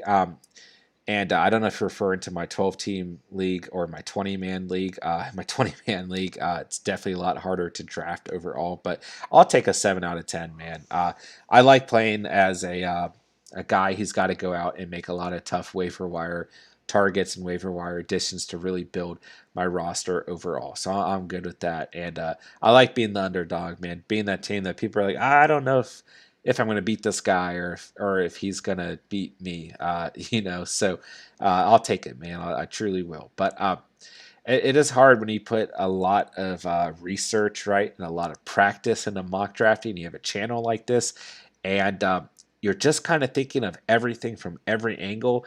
And then when you go and draft, you put your squad together, you're like, maybe I overthought 1 or 2 things, right? So I don't know, man. We're definitely going to be piecing it together throughout the season, but that's the way to do it, man, if you're asking me. So it's Crypt. What's up, man? Good to see you in the chat. Good to see you in the live stream. DJ Moore or Mike Evans.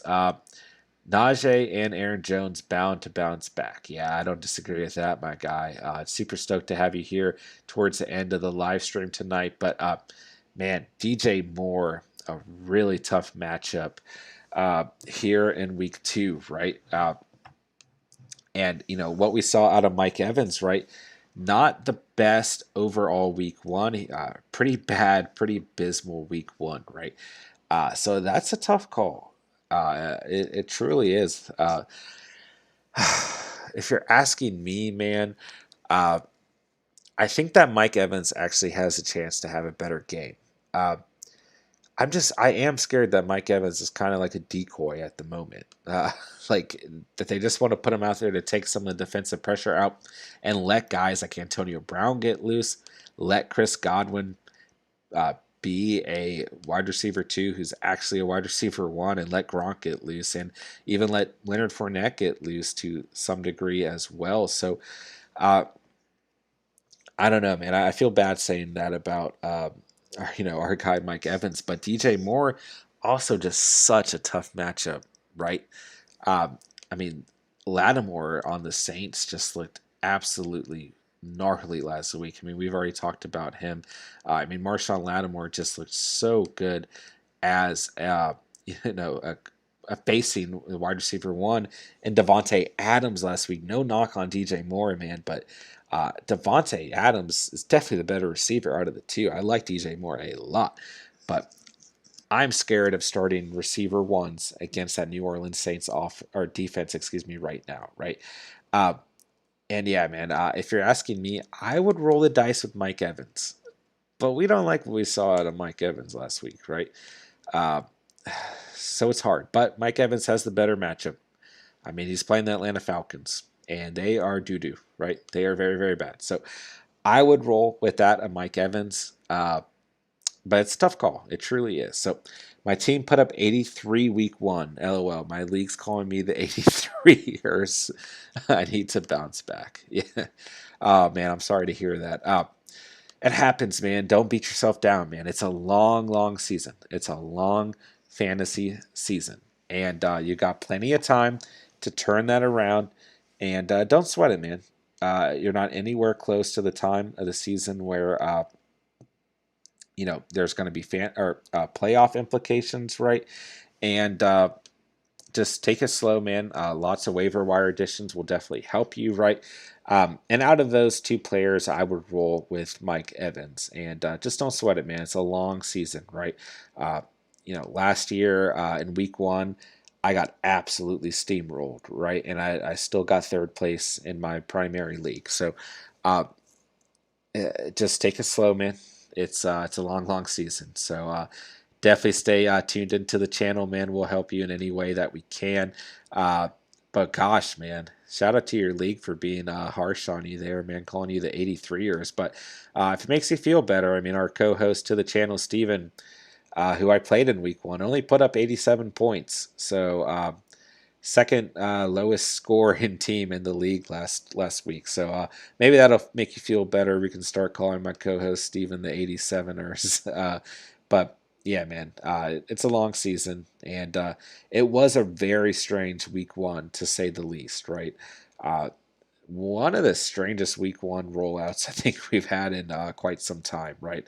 A lot of predictions were wrong, especially from a fantasy perspective. So don't knock yourself too much, man. It's a long, long season. So I think I have some really good matchups here in my 12-man league. I mean, I think Lamar at Kansas City is a great matchup, man. I really think that's going to be a high-scoring affair. I'm really excited for that game Sunday night at 8:20, man. Going to be a fun game. I like both of those defenses, but I just want to see both these offenses play, man. Christian McCaffrey at the Saints. I mean, it's Christian McCaffrey. I don't really care who he's playing. It's a good matchup, right? It's Crip. LOL, they think week one decides playoffs, and we all play each other twice. Yeah, man, even better for a revenge tour, right? So whenever you play that respective opponent again later in the season, it's just a sweeter feeling when you piece together a better team. So don't sweat it, man. You still got plenty of time, and I think you'll be just fine, man. I truly do. David Montgomery in Cincinnati. I feel so good about David Montgomery for the rest of the year, man. Really, really happy. I mean, you guys know how I felt about him all offseason, preseason, and I expect this guy to have around 100 rushing yards every game. It's Crypt. Herbert or Tannehill for this week. I'm leaning towards Herbert after Lawrence broke his foot. Yeah, man. You guys know that I loved Ryan Tannehill moving into this season, right? But I am worried about that Tennessee Titans team overall, man. I really, really am. What a bad game in week one. I really don't know what to say about it, man. Just a bad, bad game. As a Hawks fan, I could see Tannehill lining up with A.J. Brown and Julio. The Seahawks played a lot better in week one than I thought they would defensively, man. But I don't disagree with you by any means. And I think the Titans, they don't need a bounce back week. They have to have a bounce back week, right? And yeah, it is unfortunate we see Lawrence being placed on IR of the Cowboys, right, after already having a tough offseason, right? Dealing with some injuries and everything here in the last couple of years. So, it's tough not to start Justin Herbert, right? Especially with how many points the Cowboys gave up last week. So, I like Justin Herbert as well, but I don't think it's too out of the question to say that Ryan Tannehill will will have a good game this week and light it up like you're saying. So, I think you're going to get a good start at the quarterback position either way. So I would personally roll with Justin Herbert just because, God, did the Cowboys look bad defensively last week. And I think if the Chargers get up and at them pretty early, that they're going to put up a lot of offensive points. Seahawks always look really good early into the season. They surely do, man. And I do think I think the Seahawks are going to be really good all year long, man. I like the Seahawks a lot, but I always like the Seahawks a lot. And like you're saying, they are always very good at the beginning of the season, and I always look like a genius. And then I slowly look not that smart for having so much faith in, the Seahawks overall. But Shane Waldron, their new offensive coordinator, man, uh, he's the real deal, bro. I know it's one game, small sample size, man, and but I really like this guy. I think the Colts defense is really good. I picked the Colts to win last week, man. Uh, and then obviously they did not win, but I like that defense a lot. But Shane Waldron is the man. Like I'm not trying to overreact, but I think that this guy is going to make a big difference down the stretch for the Seahawks, and I think it really shows. That they finally listened to Russell Wilson and let him have some say on who they wanted to bring in to this coaching staff, right? And I mean, this guy is a descendant of Belichick, of Sean McVay, and of of Shanahan as well. Excuse me, Kyle Shanahan, that is, right? So I like him a lot, man. I mean, I've seen some people out there debating that he might be up for a head coaching job after this season, which is probably a little bit of overreaction, right? But man, I think that the Seahawks have a chance to be really good down the stretch. Although, of course, that division is just absolutely freaking loaded. So it's script. I hope so, man. We are just really unbalanced. Either offensive gods or secondary looks lost. Russell looked great, though. Hope that offense core stays strong. Yeah, I mean, the offensive core is definitely there, right?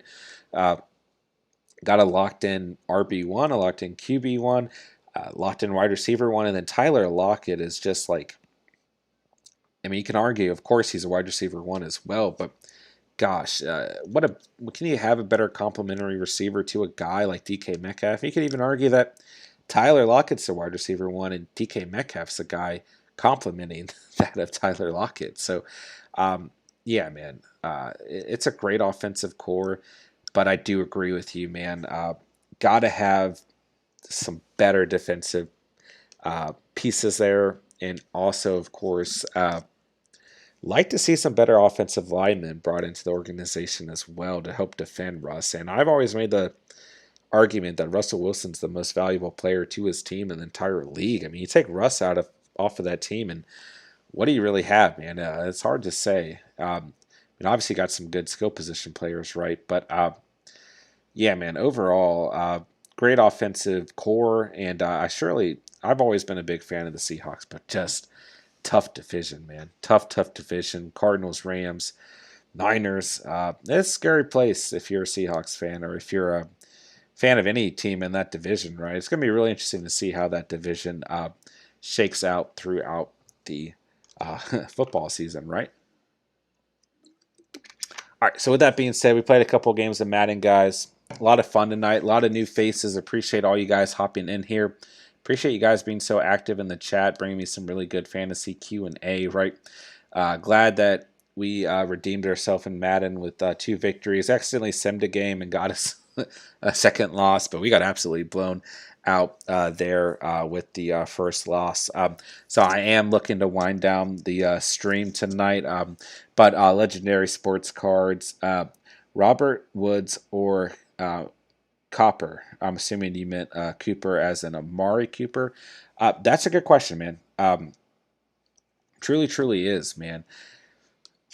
Amari Cooper looked absolutely wild last week, like absolutely freaking wild, right? And I just can't get over the fact that I could have drafted him over Gus Edwards, who, of course, you guys already know the story. I drafted Gus Edwards and then he got hurt, like within 10 hours, and it was out for the season. So, man, I mean, I think that Amari Cooper has a chance to have a really good week once again. But the Chargers played pretty well defensively, right? Pretty slow moving game last week. So it is a tough question overall. Um, but I have a hard time benching Amari Cooper at the moment, man. I talked about him a lot towards the end of the offseason, right? As a guy who I was really sleeping on, right? And I don't know that the Chargers are going to be able to really slow down this Cowboys team, man. I think that Amari Cooper uh, is going to have another really good week. I don't know if he's going to have 32, 38 points, whatever he had, depending on your scoring format again. But I think he's going to have a really good week, man. And Robert Woods overall, a tough matchup against Indianapolis, right? But I still think that Robert Woods is going to get a lot of good work in that game, man. And overall, man, if you're asking me, I would roll with Amari Cooper. Part of that I'm basing off of just the week one sample size, which might not be the best overall idea, man. But I really do like where Amari Cooper is at the moment, man. So I would roll with Amari Cooper, but I think that Robert Woods is going to have a good game as well. But if I had to pick one of them, I'd roll with Amari Cooper, man. So it's Crip. Those Cowboy receivers got a lot of value now. Yeah, man. Dak with 400 yards. I think that Cowboys offense is going to be scary all season long, man. I truly, truly do. I'm really wishing. I really hope no injuries occur for that Cowboys team. I really like what I saw out of them the preseason on Hard Knocks, and I was really getting that feeling that Dak's just coming back with a vengeance this year, really proving who he's going to be. If you guys want to really explore this, explore the catch, be true members of the catch fam, if you guys have nothing better to do, go back and watch some of mine and Steven's. We did like our initial podcasts were just season previews for each division, and that was one thing I talked about in our NFC podcast, going over that the NFC East, right? It's just I really believe that Dak was going to come out and really prove what he didn't get to prove the year that he got injured, in regards of getting paid the bag, fighting to get paid as much as he got paid, fighting to, really have the Cowboys show him the respect of a true franchise quarterback, right? And he looked electric, of course, last year, and then got injured, right? And I just think, even before what we saw, 2 Thursdays now ago, right? That I just had this feeling that Dak was going to come out and just play with such a chip on his shoulder, right? And I think regardless of the injuries he's dealt with, he's just a phenomenal player. And I really, really look for him to have a fantastic year. So I'm really excited about what Dak Prescott's going to do. Hidden X, thank you, man. Thanks for helping me on fantasy. Anytime, my guy. Love running these live streams, man. Love putting together, all the videos that my co-host Steven and I do, man. We're really trying to juggle a lot right now, man. I mean, I'm in school full time. I work full time. My wife and I are 6 months pregnant. We got a little baby girl on the way. Couldn't be more excited for that, man. That's part of the reason why I'm working so hard, doing so many things, man. But we love this channel, man. We put our blood, sweat, and tears into it, man. As you say, the most underrated streamer, man. That means the world to me, dude. Truly does. Truly, truly, 100% appreciate that. Happy to have you as part of the Catch fam, man. But we love doing this. My co-host Steven and I do, man. We've been football nerds since the day we met in second grade, man. So nothing but a G thing, man. It's just all love. It's all fun over here at the Catch fam, man. So Chase Brown, hey, man. I'm in a 10-man full PPR. My team is Justin Herbert, Ezekiel Elliott, Austin Eckler, Keenan Allen, Deontay Johnson, Noah Fant, Chris Carson. Wow, I like your team a lot, man. Bench is Julio, Boyd, Judy, Callaway, Tannehill, and Elijah Mitchell. Should I be worried about drafting 3 Chargers or keep all 3? That's a good question, man. Here's the risk, right? If the Chargers have a bad week, then your fantasy team scores less points, right? What's the flip side? The Chargers have a good week, then your fantasy team scores a lot of points, right? So I wouldn't be concerned, but I would just ask yourself the question, which you probably ask yourself moving into your fantasy draft, right? How much conviction do I have in the Chargers as an offense, right? How much belief do I have that they are going to perform week in and week out as an offensive unit? And being that you went out and drafted three Chargers players, you probably have a lot of convictions in, or a lot of conviction in those players overall. So uh, I wouldn't be worried, right? And especially because you're not stacking a couple receivers. You don't have a dual threat tight end, right?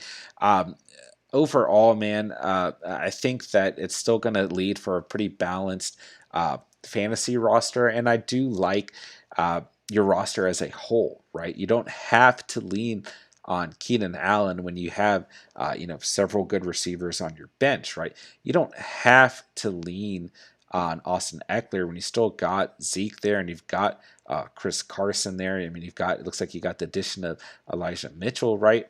If Herbert has a bad matchup, you can throw Tannehill in, even if we're not fully confident after week one, right? We don't want to overreact. I still think Tannehill is going to have a good season. So, yeah, man, I like your team overall, and I wouldn't be worried whatsoever about drafting three Chargers, right?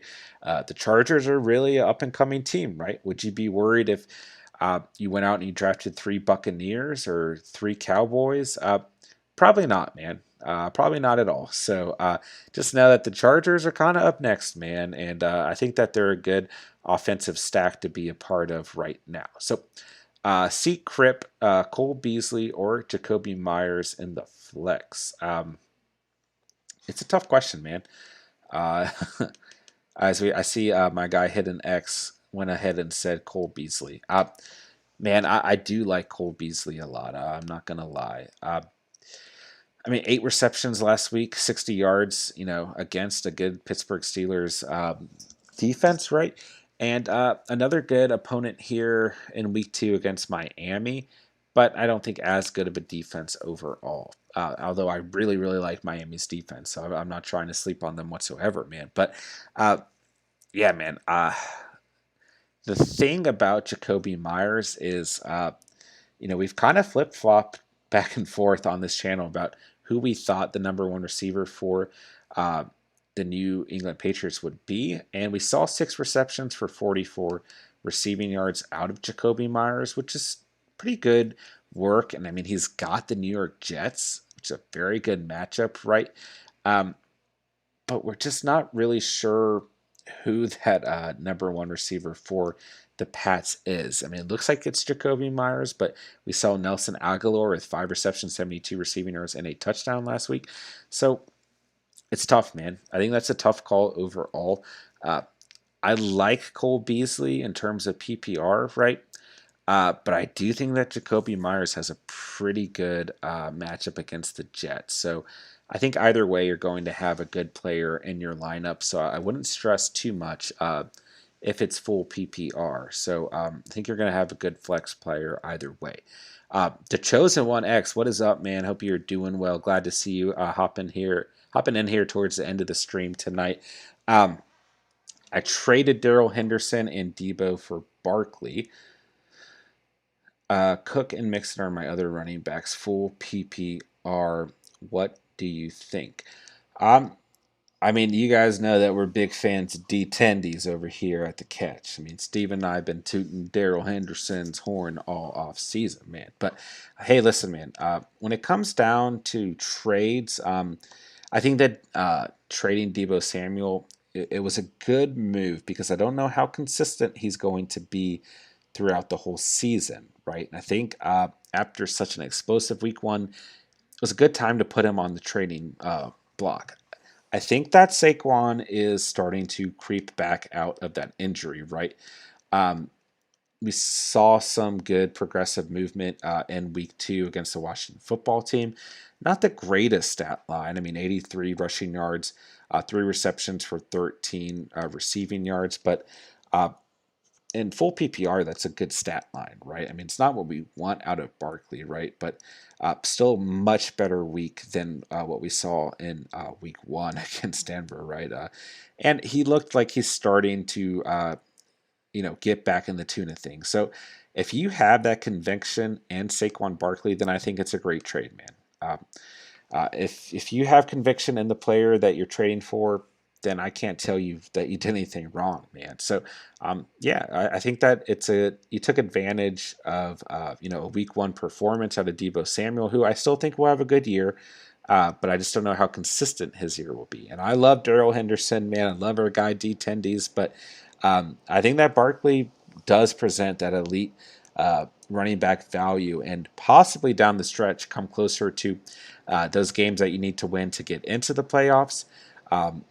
Your actual playoff games and your fantasy championship, right? You'll see more value out of Saquon Barkley. So yeah, I think it's a good trade, man. And like I said, man, if you have conviction in the trade, then my thoughts don't really matter, right? I mean, if you wanted Saquon Barkley on your team, then you went out and got him, and I don't have any problem with that whatsoever. So, C-Crip, thanks at Hidden X. Yeah, man, love to see you guys giving each other your guys' thoughts outside of mine, as well as my say is not final by any means. Definitely want you guys conversing and giving you guys each other's thoughts as well. Chase Brown. All right, appreciate it. I've thought about trying to trade for a top tier tight end like Waller or Hawkinson. Don't know if it's worth giving up my depth or if Fant will work full season. Listen, man. Noah Fant's strength of schedule is ridiculous. He has such an easy strength of schedule from the tight end position.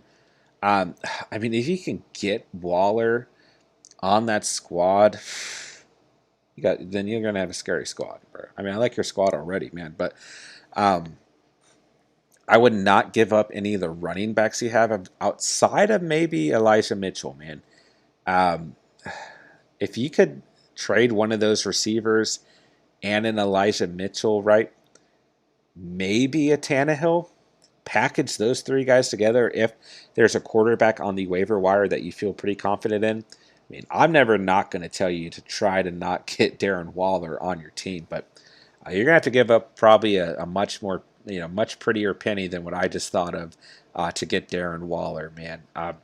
I like Hawkinson a lot, but I wouldn't give up as much for Hawkinson as I would Darren Waller. But with that being said, man, Noah Fant's overall strength of schedule is just stupid, man. And I think he's going to have a really, really good year overall. And I think you're right, man. I think having that depth gives you a lot of value throughout the season. So, yeah, man, for now I would roll with just Noah Fant. And I think one or two other, pretty decent tight ends are going to pop up on the waiver wire throughout the year. So I wouldn't sweat it too much. But I also can't tell you to not go out and target Darren Waller, man. Gosh, did he look just freaking insane in week one, man. Kind of was beating myself up for not targeting Darren Waller, right? I was kind of sitting there like I got Christian McCaffrey with my first overall selection. In the second and third round where I had those back-to-back picks, I just wish I picked Kyler Murray and Darren Waller because they're just so extremely valuable to their own team. And I'd still have Christian McCaffrey, right? But one of the worst things you can do is sit here and have regrets about your fantasy draft process and do what I was doing, just looking at who performed well in week one and overreacting to the guys that I went out and had conviction in and went out and drafted, right? It's really one of the worst things you can do, but it's really hard to not do, especially as the season progresses, right? So, yeah, man. But with that being said, gosh, Darren Waller. I mean, it's just like the Raiders will just throw the ball to him over and over again, right? And you just can't stop him from having 100 receiving yards and at least one score like every single game, right? I mean, it's insane, man. There was like a point in that game against the Ravens where they weren't making completions to Darren Waller. The Ravens were covering him well. And the Raiders just did not care. They just kept throwing the football to him, and he showed up, right? Over 100 receiving yards and a score, right? I mean, gosh, what a tremendous football player he is. So let's see, the chosen one, Everett or Cook tomorrow? It's a good question, man. I've got Jared Cook in my 20-man league, and I've got Everett in my 12-man league, where I've also got that of Mike Gesicki, right? I really like Everett against the Titans, but don't forget he only had 2 receptions in week 1. It just happened to be that one of them was a touchdown. So Jared Cook had a pretty good target share overall. 5 receptions, 56 receiving yards. I like, you know, I like his value a lot right now. I really do. I mean, we saw some targets in the red zone as well. And man, if he had, I mean, he had 8 targets overall, right? I want to say that at least 2 of those were in the red zone, right? I really, really like what we saw out of Jared Cook, who you guys may or may not know. I was really panicking about being my starting tight end in my 20-man league. And I really like what we saw out of the chemistry between Justin Herbert and Jared Cook. So if you're asking me, I would personally, looks like C. Crip is coming out and saying I'd personally go with Cook at the chosen one. And I don't disagree, man. I think that Cook just had the overall better target share. And don't get me wrong, man, the Tennessee Titans played awful last week, right? But I think that they'll bounce back to some degree. They have to play better than they did last week, right? But I do believe that their defense looks really bad, like really, really bad. And I think it's definitely a possibility that Gerald Everett scores again this week. But I think in terms of targets and overall receptions, I think Jared Cook's going to have a better game and still an opportunity to get into the end zone. So that's who I would roll with as well. So Chase Brown, I'm probably just getting greedy. LOL. I've been in talks with the Waller owner, and he really needs an RB2. I may want Carson in another piece. Gosh, man, I can't tell you to not trade for Darren Waller. Looking at your squad really quickly again. I mean, I don't know, man. If you give up Carson and you're and you can start Zeke and Eckler all season long, you can, and you've already got Elijah Mitchell, who I'm not completely sold on, but at least gives you the depth at the moment. And let's say another running back emerges, you've still got Noah Fant on your team, right? Waller makes that team pretty scary, man. And I mean, the nice thing there is you still have the depth at the receiver position, right? So, yeah, man, I think that it's worth thinking about, man. You can't not think about trading for Darren Waller, right? As we've been talking about. So, yeah, man. If you have an opportunity to get him, I don't know if I can tell you it's a bad trade, right? One of the best, probably fantasy football players in the entire league, right, at the respective position. So, yeah, man, I would think about it. I guess is all I've really got to say at the moment. So, the chosen one, that's who I'm starting. I targeted Everett last week, and he pulled through for me. Hidden X Cook is the safer pick. I targeted Everett in the draft. So, okay, so that's who I'm starting. I targeted Everett in the draft, and he pulled through for me. Okay, I got you now. Hidden X, goodbye for tonight. My phone's about to die. It's been fun. Appreciate the help. You got it, my guy. Thanks for joining the Catch Fan, man. It was a blast having you here, man. Hope you have a good night. Thanks for stopping in, man. We appreciate that love and support. Yeah, man, it's a good feeling, the chosen one, when the player that you go out and draft shows up for you. It truly is. But I think Jared Cook might be the safer start. The safer start overall. But I'm not going to be surprised if Jared Everett scores. He's someone who I've been flipping and flopping out of my 12-man league lineup, right? I am starting Jared Cook in my 20-man league, right? But I'm debating between Gerald Everett and Mike Gesicki right now. So, yeah, man, it's a tough call, but I think you're gonna make a good call either way. All right, man. We are looking to end the stream at midnight. So if you guys have any final questions, go ahead and pop them in here real quick as we are looking to end things in about 2 minutes. I really enjoy these the late night Madden streams. My team name is CD's Nuts in Fantasy. I like that, man. That's good shit. But yeah, man, I really enjoy the late night Madden streams. Really enjoy the fantasy Q&A, man. Tonight was a blast. We had a lot of new faces, a lot of new members of the Catch fam, gained some new subscribers, man. That love and support is so truly appreciated. Truly helps the channel out more than anything when you guys go ahead and subscribe. I mean, I appreciate you guys hitting the like button, of course, and being active in the live chat. But yeah, that subscribe button really means the world to myself and my co-host Steven. So we really do enjoy doing this, man. We haven't really worked out the logistics to get Steven in the live streams yet, but that's definitely in the works, man. And he kind of brings a different flavor to to the channel. So I think you guys will see that when we get him in on the live streams too, and definitely a different fantasy perspective from mine as well. So yeah, man, this is always a blast. I hope to be doing a lot more of these. Am out of town, that's why you guys see me in this hotel backdrop instead of my normal backdrop. But I don't know that I'll be doing a live stream tomorrow like I did last week with all of my game picks, where I literally streamed through the entire 1 o'clock games, right? But nonetheless, man, these live streams are a total blast. Very different from the recorded videos that we do, right? Very different from some of the stuff we did in the preseason, offseason. But this is truly I think the funnest thing I can do, and it's also the most challenging thing, right? I really have to test my fantasy knowledge when I'm getting questions that I have no idea what they're going to be, right? So it's always a blast, man, to do these. We're going to be doing these throughout the entire season. Every Saturday night is my plan.